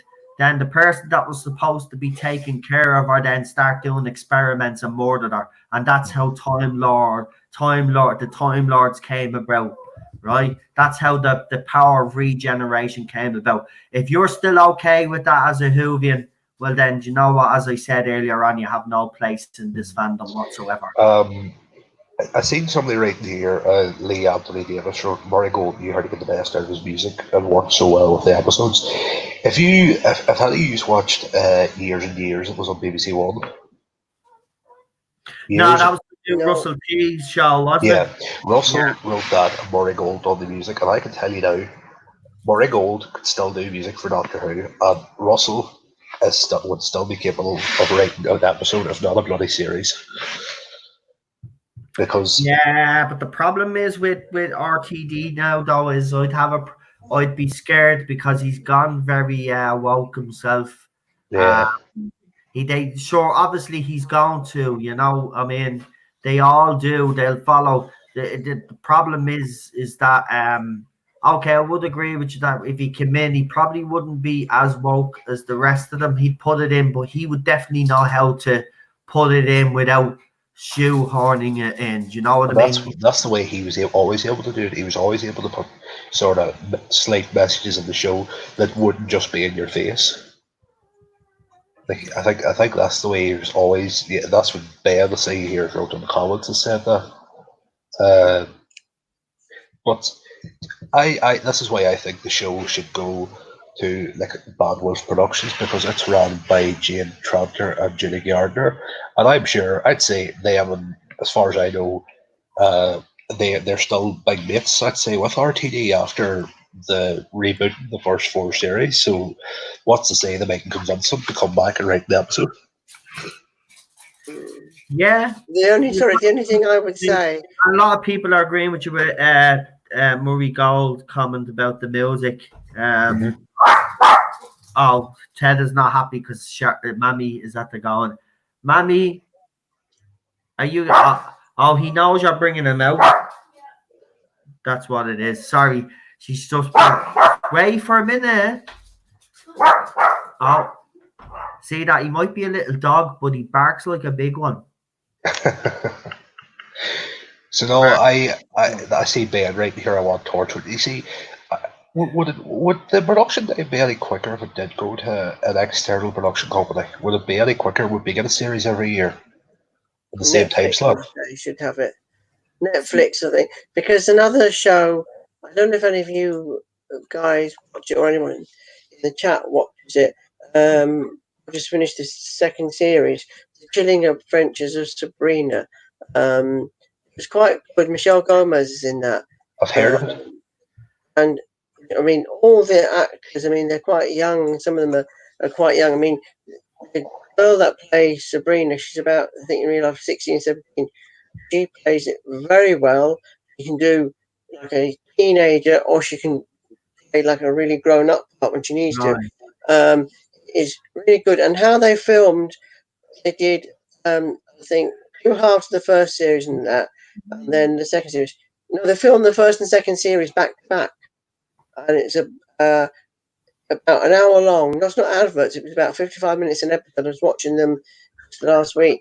I'm just thinking, why can't Doctor Who that? I mean, The Flash gets 26 episodes. Their FX, special effects are on par with Doctor Who. Some of them are not brilliant. Some of Doctor Who's are still a bit if they don't have the budget, but 26 episodes a year. Who can barely get 10? And I mean, the reason I heard that was, actually, I'll ask you something, Noel, in a minute, was so it was easier on the cast and crew. What I heard for the next series, Series 13, now I don't know if you heard any more about this, was that there was a rumour that it was going to be less episodes and there'd be more like specials. 8 episodes. Like the Tennant year that he just did Yeah, about well, 4 that specials. survey kind of backs up what he's actually said there, though. Marty's survey kind of backs it up because that's what they basically asked. It's like they're testing the ground, but they've been secretly putting that little thing out. They didn't alert because even a couple of people, even the Shills, said themselves, a couple of them in the UK, were saying, "Well, how come we weren't alerted or notified about this?" Like, so they're even saying they put it. Listen, you see the consolidated figures for the Timeless Children. You see when Series 13 starts, you're going to be looking at a premiere of, I'd say, about 3.5 million. That's probably what your figures will be for the opening episode, 3.5 million. Sorry, guys. I hope it's lower. I hope it's lower. Can I just ask you two? I want to ask you guys. It's just thinking about it now. Fans, viewing figures are down. It is damaged. It is a damaged product now. No matter what anyone says, whether you love Who or Whittaker or not, the product is damaged. So you've got a damaged product there. It's not going to come back. What we now? Third month. So at least 9 or 10 months till another episode, whether it's December or January. And the next series is more than it's about 18 months away. So you're going to have such a long gap without it, and kids will be growing up without it. I mean, a friend of mine, one of my best friends, works at special needs school, and he said, they're studying like pirates at the moment, and that. And I was just thinking, I bet they don't even know what Doctor Who is. He's got a door. He always winds me up and says, "Doctor Who is rubbish, it's shite." And actually now I say to him, "Well, it is." But there's a generation out there that don't even know about it. Yeah, they don't know about it. It saddens me that. Yeah, I know. This should be actually, this is Stark viewing as well. So there you go. You can see actually that's all the episodes in now for the US. So hold on. Actually, I have to kind of get. I didn't realize. Ow! 20. What's that? 28.63. Is that right now? Yeah, 20 minus 20.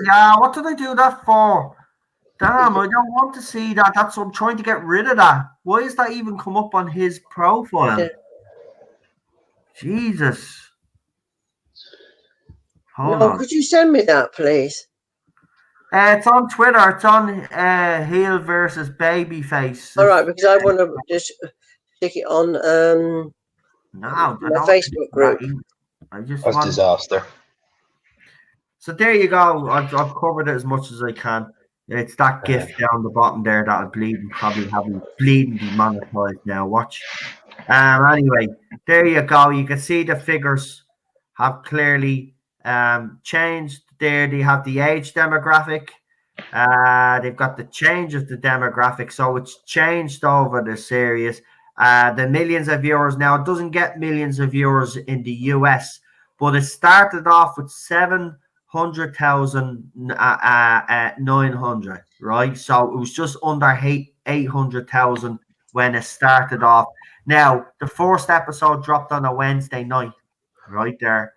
So then Sunday it went down to 589, right? And then by week 3, 468.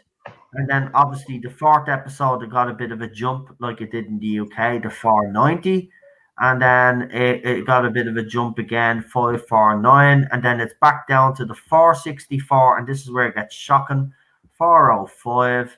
And then we get 500,300 watched it there. Then 520, you know, 500,204, whatever the fuck, 2,400 people watched, and then there's a huge drop.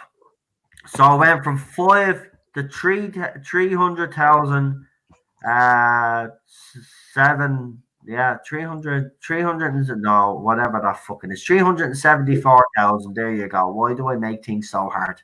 So 374,000 watched by the end, and that was a change by 28.63%. Wow. Now, just to give you this in context, though, from this Wednesday is here, so it was minus 42. So you're probably wondering, why is that minus 42? Well, that was from resolution. So that carried on from resolution. So they compared to resolution. So in resolution to this episode, Spyfall had already lost 42.21% of its audience, and the demo had obviously changed there to minus 57.78%. And this is a success. And apparently TV habits have changed, right? But yeah, there's certain shows out there that are killing it in the ratings. I've said it before. I've said it again.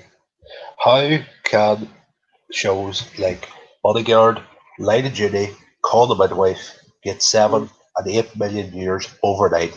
Do not tell me that viewing figures have changed, BBC, and viewing habits have changed. There are still an audience there that will tune in 7 or 8 million to watch a show if it's decent and well written. Don't use that bloody excuse that young people are using streaming services to watch it. I know. People can still tune in live. That's not the excuse. I know, it's ridiculous. People need to wake up, and all these shills as well that are defending it. You ought to be ashamed of yourself. Don't call yourself a Hoovian. You ain't a Hoovian. You ain't. If you're okay with what Chris Chibnall has done, you're not a Doctor Who fan. You're not. You're a fake ass fan, and there's no time for you.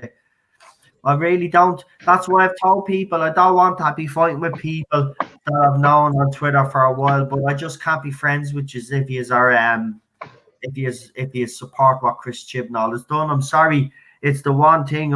Look at that man made me cry. He broke my heart. I'm sorry. And if you support that, well, then you're part of the problem as far as I'm concerned. And I don't want to be fighting with anybody. So I have told people voluntarily, if you're on Twitter and you support this, what Chris Chibnall's done, and you follow me, please do yourself a favor and unfollow me. I don't want people following me to support this. I don't. They're not brainwashed. I mean, there's people writing up here. I'm just reading the one of the pages in Gallifrey Base that they reckon that she's going to be buying out Christmas Day 2023 after she leads the 60th anniversary special. Like, not happening. Yeah, I heard that rumor that she's here up until the 60th. That was wrong rumor. Apparently, they want her to beat Tom Baker's record. No. That's not gonna happen. Look, if she matured in the role and the writing got better, I'd still say no. Her face just annoys me. She just has one of those scrunchy faces that just annoys me. I'm sorry, but I had a theory about her. Now, so the BBC wouldn't lose face. Now, the reason for the delay in series is to make her say, "Oh, look, she did it from what all these years, and she's done 5 years, or whatever." When she's only done like a handful of episodes, because they just keep on delaying, moving the goalposts, delaying next series so that she's around for longer, because she's now the Doctor for this entire year, yet she'll only get another episode, and then she's the Doctor for all of next year, yet she'll only be in a handful of episodes. Does she So, get paid? Either Does she way they're get paid doing for it. the rest of the year, which she's not Yeah, doing? well, on whether she knows it or not, we judge it by them actually doing stuff on TV. So she's not on the TV more than one episode a year. We don't know. I'm sorry, we're not buying that shit either. But here I've got something to show you, because this just goes to show you how crazy things are. So some of you might have BritBox, and if you do, you will see that there's had to be a recent bit of an argument. The same old argument that's been had for about 15 years now, probably more. Kind of sick of it now at this stage. But of course, the SJWs, they have to be given about something that their life doesn't have any meaning. So as soon as this article actually fucking loads, here we go. I will yeah, wait till you see the argument that they're still going on about. Now, at the time, you've got to remember they did this a lot. So I will just ask one question here before I actually show this article, right? And the question I would ask is there anybody a fan of Kung Fu? not really. Right. No, Well, I was. Growing up, I was a fan of Kung Fu. Right. Now, if you actually know the original story, Bruce Lee was supposed to originally get that role, but because at the time, because movie executives were still a bit racist, let's be honest, but that's the way it was back in those days. They hired obviously an actor, a white actor, to play basically the role of a Chinese person or a person from Asia. Now, of course, Doctor Who has its own controversy with a certain story out there, and of course, the same argument is being had again, and now they want the episode pulled or the story pulled, and they're calling people out and all this crap, the usual crap that you get from these SJWs. Listen, I'll just put the article up and have a look at this, but it's the same thing. These people tried to cancel bleeding fucking Pertwee last year. Now they're at it again. Look, they want to destroy. I wouldn't be surprised if Chris Chibnall gets his hands on this episode and does something about it. So there you go. As you can see there, BritBox sparks yellow face row. I didn't even know they called it yellow face. Is that in response to the way they call blackface if someone... No, there's a line. Ridiculous. Listen, first of all, I want to say to the idiot that wrote this article, right? Stop giving these terms yellow face, black face, orange face, orange man bad, whatever, green man bad, right? We don't give a shit, right? Just the end of the day, right? It's stupid article, right? So, right. So BritBox sparks yellow face row after BBC and ITV streaming service runs Doctor Who episode with racial slurs and white actors wearing makeup to play Asian characters. Number one, I love this episode. I love this story, and it's actually very well done, and it's actually done in good taste. I don't know what these people, it was at the time, it was the way TV was at the time.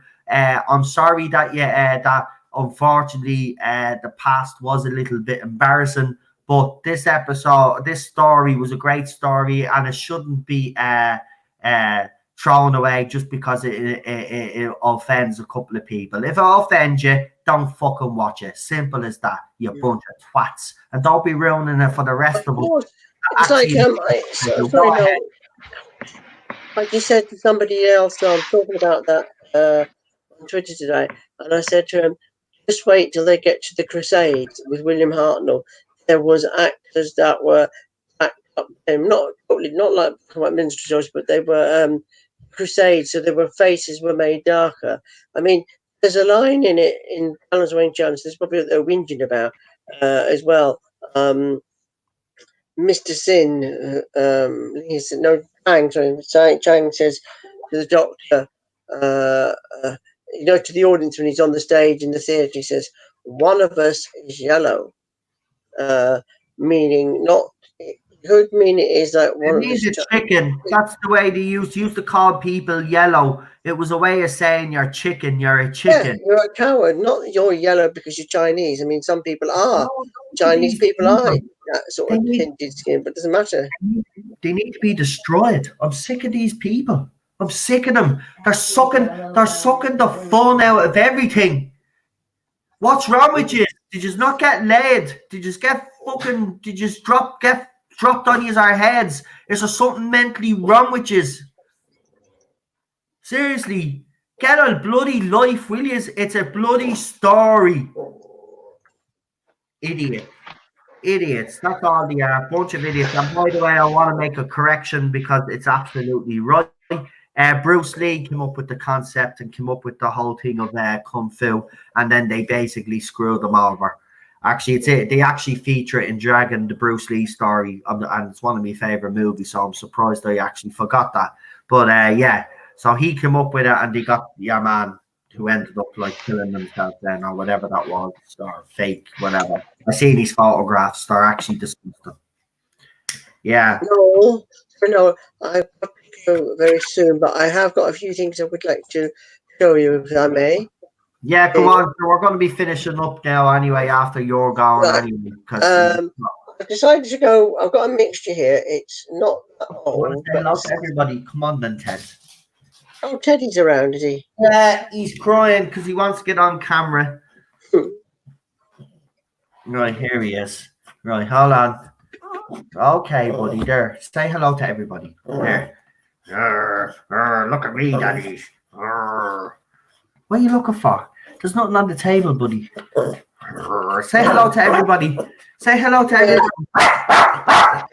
Oh, you little man.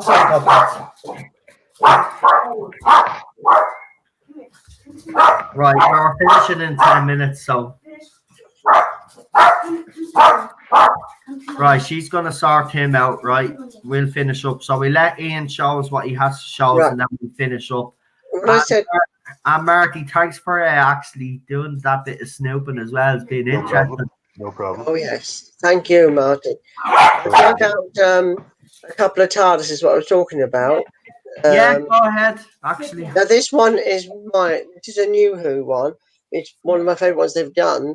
It's Aldi's one from his one. And that's it now. Look. Or watch. Look. Oh, no way. It lights up. Oh, it's got down the section on. Then I just close the doors. And look at that. No. Oh, my God. And there has a thing on the bottom. So all you do is you put your finger in that and you just... Oh, my God. He spins it around and it makes the noise.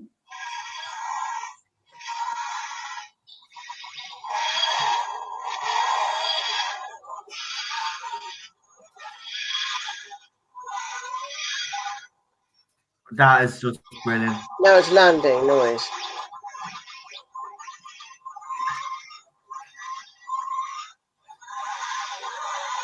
That's just brilliant, isn't it? Yeah.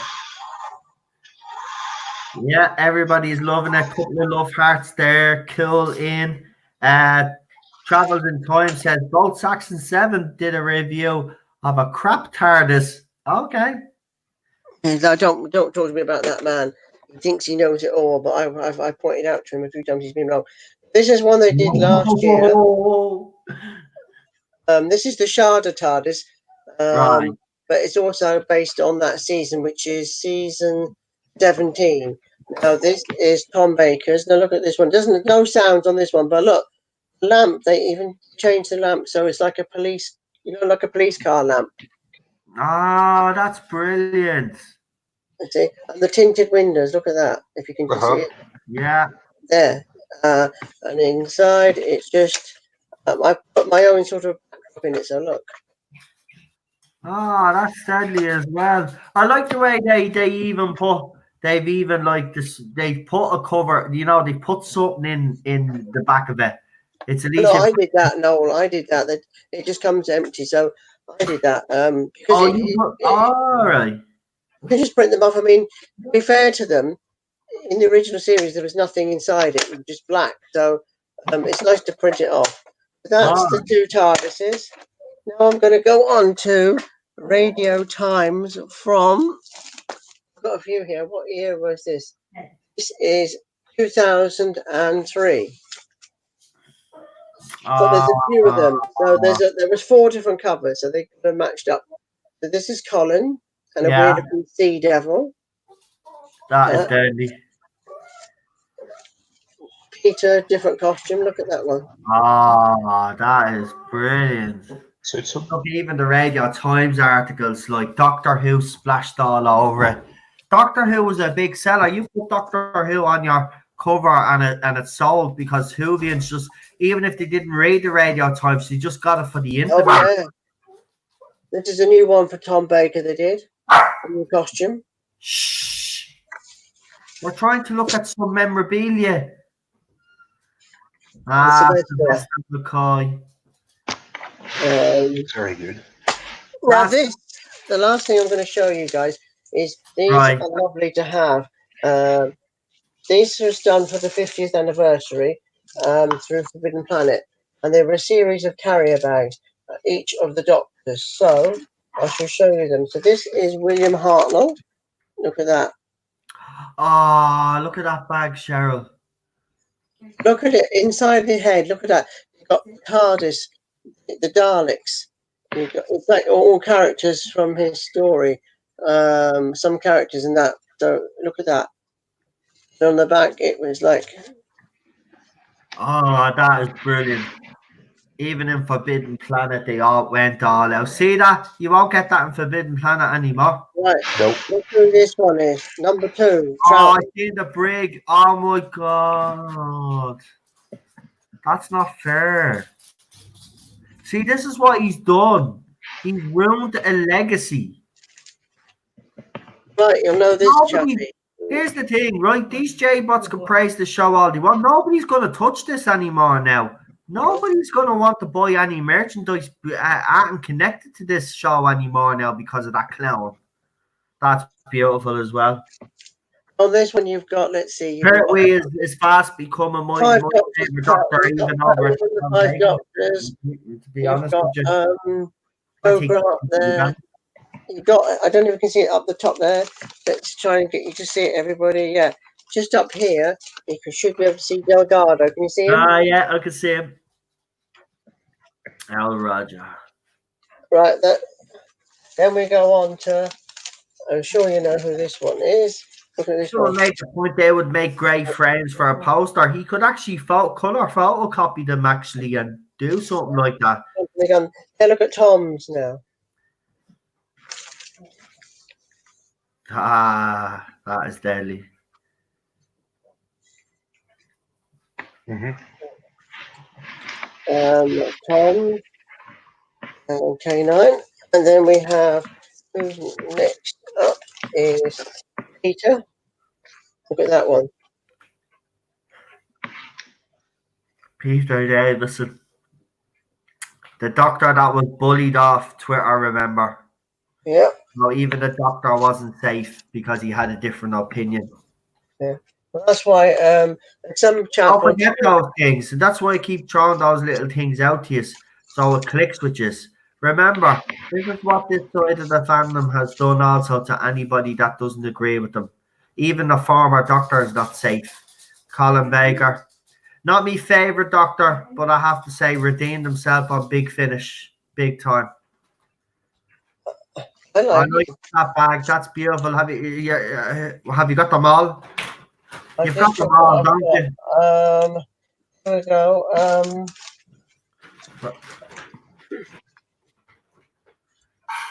I love that one.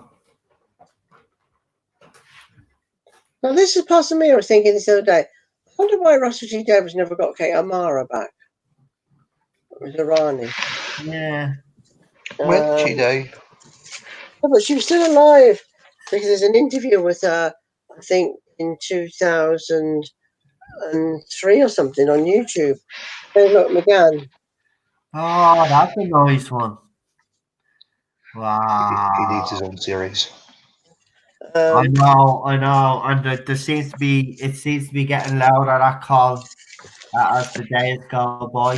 And there's even actually a talk of a spin-off in some of the newspapers as well, which makes me believe that BBC might be planning something, to be quite bloody honest with you, which is the wrong thing to do. They should concentrate on getting the main show right first. And how you do that is just sack Chris Chibnall. Simple as that. Well, it's alright. They could make an 8th Doctor spin-off as long as they keep Chibnall out of the fucking Dalton. Oh, yeah. Give him a burden order, restraining order. BBC should take out restraining order on him. You know? If you come within 100 feet of the BBC, you're arrested. Get away, man. That man has done, seriously, the worst thing BBC ever did was let that man in the building. Should have stayed over at ITV. You see, Russell T Davies, I don't know if you remember, he said years ago he wouldn't cast a woman doctor because kids would get confused with the change in gender. But then he sort of changed it when they did cast Jodie. So, I wonder how things would have fared out if he had it brought back. Instead of Ackles, so they had it brought out a woman. They would be the Doctor then. I mean, unfortunately, when the 60th comes round, if we have anything by the 60th, she'll have to be part of it, but keep her part. Don't let Chibnall, I've said, not let Chibnall near the 60th. Not. Did you say you heard who was writing the 60th? It needs to be rescued. Someone just said to me on Facebook, you can see it being cancelled again. I says, we need to get rid of thingy. He says, I don't know if that will happen. I says, well, look, if no one's going to be turning up to watch it, they'll have to do something because you've got ages to wait for the next one. And you've got another long year to wait for a full series. So people won't be tuning in because they'll have forgotten about it. It's not in the public eye. And yet, as I said, you go into B&M, it will be at the moment what you get classic figures. You've got sets with the Daleks, which were re-released from last year. So you've got 7th Doctor, the 8th Doctor, and the War Doctor. You've got a Pertwee Tardis. Now they will sell out again. Sold out last year. The classic stuff sells. And I think B&M should be applauded for wanting to keep selling them, because no one else is selling classic Who. In fact, it'd be hard pressed to find anything Who. Everything at the moment that comes out that's brand new, that's announced on the internet, or that. Have you seen it? It's all rainbows, like that corky jumper that is £290. It is made of cotton and cashmere. Would you buy that, Marty? What's this again? Sorry. It's a cashmere jumper, cashmere and cotton jumper, a replica of Jodie Whittaker's blue top with the rainbow stripes across. It would set you back £290. It's handmade in Wales. I would take it if you give it to me for free. What about Noel? Maybe Noel would wear it. Yeah. I'll throw myself off a cliff. Just about the 60th there. Did you not say way back, Noel, that you heard something about the 60th away like ages ago? Or maybe I'm wrong. The what? The 60th. Did you hear something about it, or did you hear who was supposed to be writing it? No, nothing. No? It's too soon, isn't it? I have, yeah. I was told that there's a possibility that all past showrunners from New Who, which would be Chibnall, Moffat, RTD, will come back and write for the 60th. Chibnall can write the pre-title sequence, and that's it. Chibnall, Yeah, just give Chibnall even the start of the episode. Just like, listen, you do the first 5 minutes, we'll take care of the rest. Yeah, Let him write the end credits. That's it. that's it. Yeah, Let him write. Let him write a nursery play for kiddies and put Cody narrating it. Get him well away from it. Keep him. I swear, I will go mad. I will campaign in the street. I will get people to march because Chibnall must not near that bloody thing. He should be allowed to write the 60th. He should not even be here with the 60th. No, well, I've just sent you. Maybe you can show people before I go. Jumper. I've just sent you a link on Twitter on the message. Oh yeah, I've seen this ridiculous look. Wait, you say, oh man, right? I'm a bloke, right now. All right, maybe this probably come out the wrong way, but I'm being honest. For me, only a gay guy would wear this jumper. Sorry, I'm a gay guy and I would not wear it. Would you not? Okay, I mean, even in the right, nobody would wear this jumper. Okay, this is an absolute joke. And it looks cheap and flimsy as well, which kind of doesn't bode well when you're buying jumpers. See, when I look for a woolly jumper, especially, you know, living in Ireland, the winters are harsh. You want a good thick woolly jumper, and you want one that, you know, obviously hand wash it because you can, or even better if you can get one that you can whack in the washing machine and no harm done. All well and good, but this thing, wait, you see the state of this thing.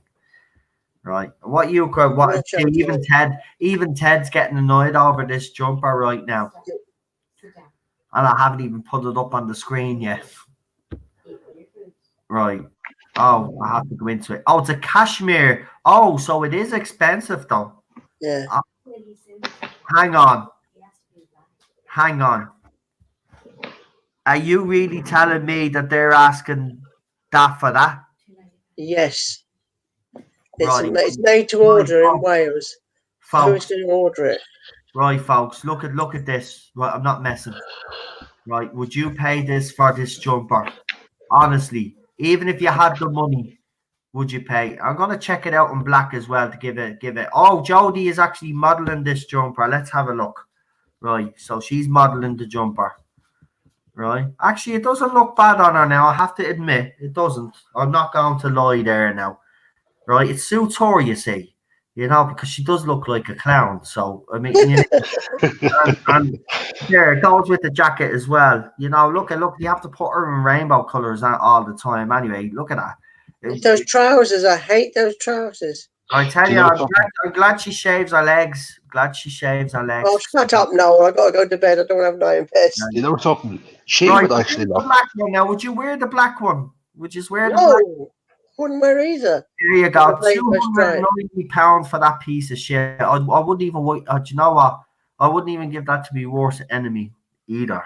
That's just like, that's insulting. Like, that's how much for that piece of crap there. So you can get it in blue or black. Anybody there brave enough to tell us in the chat that they'd actually buy this for someone or buy it for themselves? I would rather wipe my ass for 280 quid than someone said it's terrible. The price is insane. You can get her a suit at the thrift shop for cheaper. I would rather eat my own vomit, says Daniel. Jesus, Daniel. Do you know, like, I think she should go and for Series 13, and they should give her the outfit that they give her for the reveal trailer in 2017. I think she's much better than that. Hold on, I want to see if there's any other weird Doctor Who merchandise. Series 12. Nothing. No, Series 12 for men.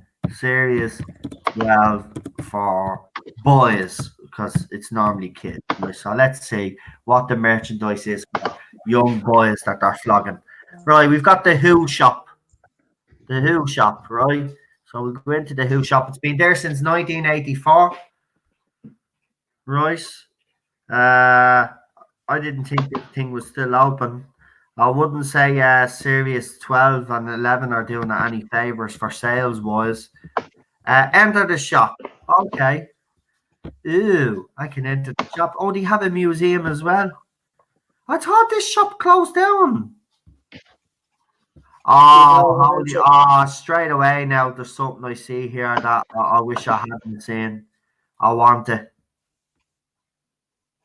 What? Oh no, why would you put Joe? Okay, so they have a bag, right, which looked deadly, a Tardis bag, but then I've only realised they've got the rainbow strap on it. They've got a Tom Baker rip-off kind of scarf and a wallet that looks like a TARDIS, like the one I used to have. And then they give you a Jodie Whittaker pass badge. Right, new products. That's what I wanted. Or exclude new products or exclusives. Which would be better? Exclusives. Right, let's see what they have exclusively. Right. Right, so you have this t-shirt. Actually, that's not a bad looking t-shirt. Well, I haven't seen the full picture of it now. 25 quid for this. 25 yo-yos. So I'll share Is this the TARDIS t-shirt? 25 yo-yos for this t-shirt here now. So there you go. TARDIS in time. They're up close and personal there. See it? We go down. Have a look there. That's not bad now. But I wouldn't pay. See, this is the thing. Just because it's got a Doctor Who on it, spend €25 or 25 quid on a t-shirt. So you go to Pennies or what do you call a Primark, and you'd get about 17 bleeding t-shirts for that. Well, I know. I mean, I would not if I could work out how to do it, because you can buy stuff you can just print off a picture and then you can iron it onto your t-shirt. Because I once had I still use them for bed. They're too big for me. I used to have t-shirts that with the Doctor Who Target book covers on them that I got done myself. So you have this piece of shit. You know it's from Jodie's era because it has our logo. I am the Doctor. You can get it in black. Obviously, they have all the different sizes there. Not interested. Don't give a shit. But I did see something that's even more ridiculous than that jumper. Right, when you have a look at this piece, where is it? Oh, see, it makes you scroll down because this stupid site. Oh no, something wrong with my computer now. You see, even this knows it's shit merchandise. Why are you showing it? Why are you showing on my screen? Don't do it to me. Right, so we have this piece of shit. Oh Jesus! Now, as you can see, it's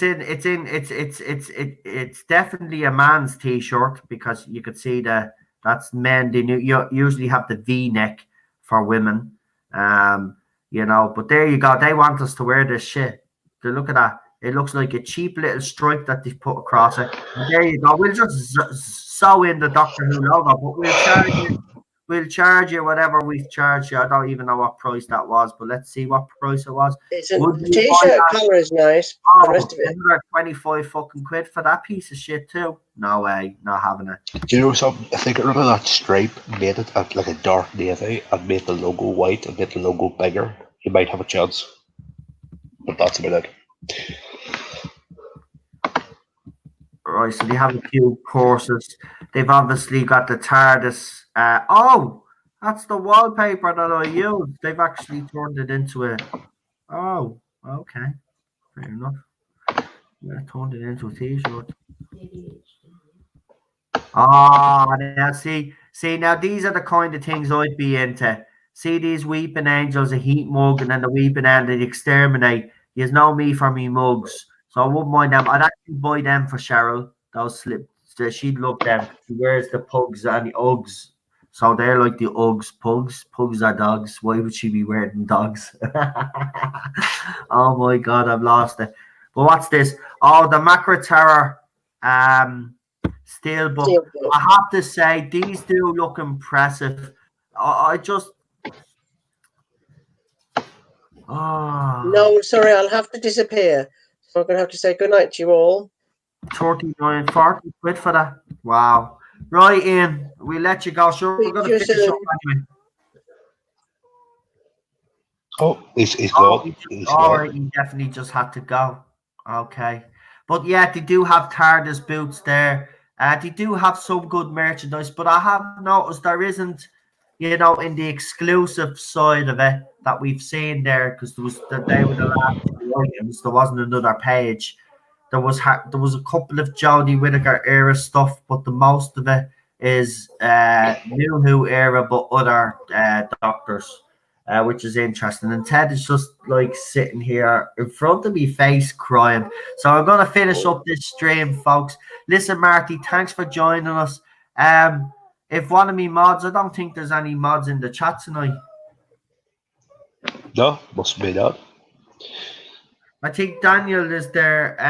If you control the groups, everybody's channel up that joined us on the panel tonight, I'd really appreciate it. What else? That kind of just ended abruptly with Ian. That to kind of throw me off a little bit. Yeah. Give Teddy a treat. Come here. If we give him any more treats, he won't be able to move off the sofa.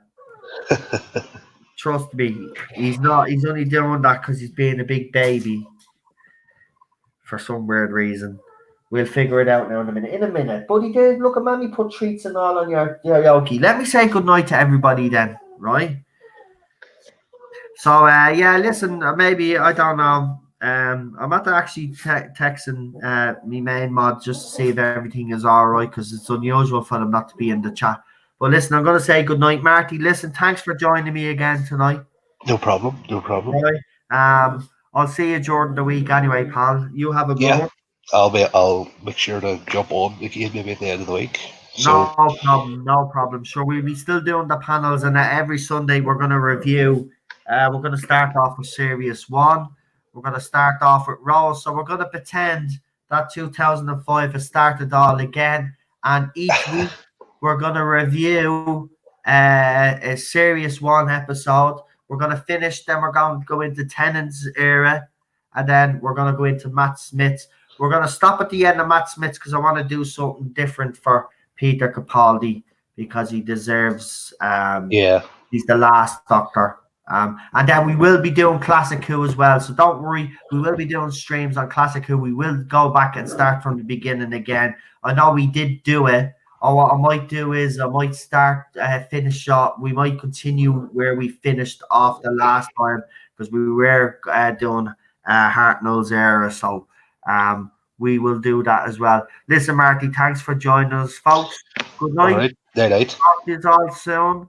Have a night, everybody. Good night. And I'll leave you with this. And remember, you don't need to panic about the coronavirus. That's what I'm calling it, the coronavirus. Right? So people don't get the chimnal virus. Yeah. So the people don't get mixed up with the bottles of Corona, right? So I call it the coronavirus. So just do what people say. Wash your hands, count 20, or sing the national anthem, whatever you need to fucking do, right? And if there's people coughing beside you, you're screwed, right? That's all you need to know. So just stay indoors. We'll all blow over. Those idiots that are out there that continue to do everything in the normal every day are the ones that have got it right. I'm the idiot. You don't need to quarantine and all this. We need to get this. See, this is what I don't get, right? We need to get this to get rid of it, right? They quarantine some countries, right? I do agree with stopping flights, right? You should do that. But every country, we shouldn't be quarantining our people, right? Let us walk around, let us spread it, right? If some of the population die, unfortunately, that's what happens. It happens with the cold, it happens with the flu, it happens with cancer, it happens with AIDS, it happens with heart disease, it happens with everything out there, right? It's just, the one thing I will say is that this originated in China, and we need to start asking serious questions about the Chinese people and what the fuck they're up to. Yeah. And with that, I'll leave you with that, because my wife is telling me that I said I was finishing up 5 minutes ago, and I'm still talking. And she's looking at me with those dagger eyes, you know. I don't know when you know you're in trouble, you get these dagger eyes. Well, I got the dagger eyes, so I better go. Don't forget to send an email to the BBC about the series in general. Also, point out their hypocrisy and all those other things you've been asked to do. And also, as I've said, if you come across any news articles, right, and you go into the comment section of those and you see any negative comment, screenshot them, send it to me. I will cover those people's names, say keep their identity a secret, and then I'll throw the videos up. I'll put them in video form, throw them up on YouTube, and then you could share them all over the place. Okay? Yep. Right, Grant, Marty, I'm going to let you go now, and I'm going to do the old outro. Good night, folks. Night. Good one. See you on Wednesday.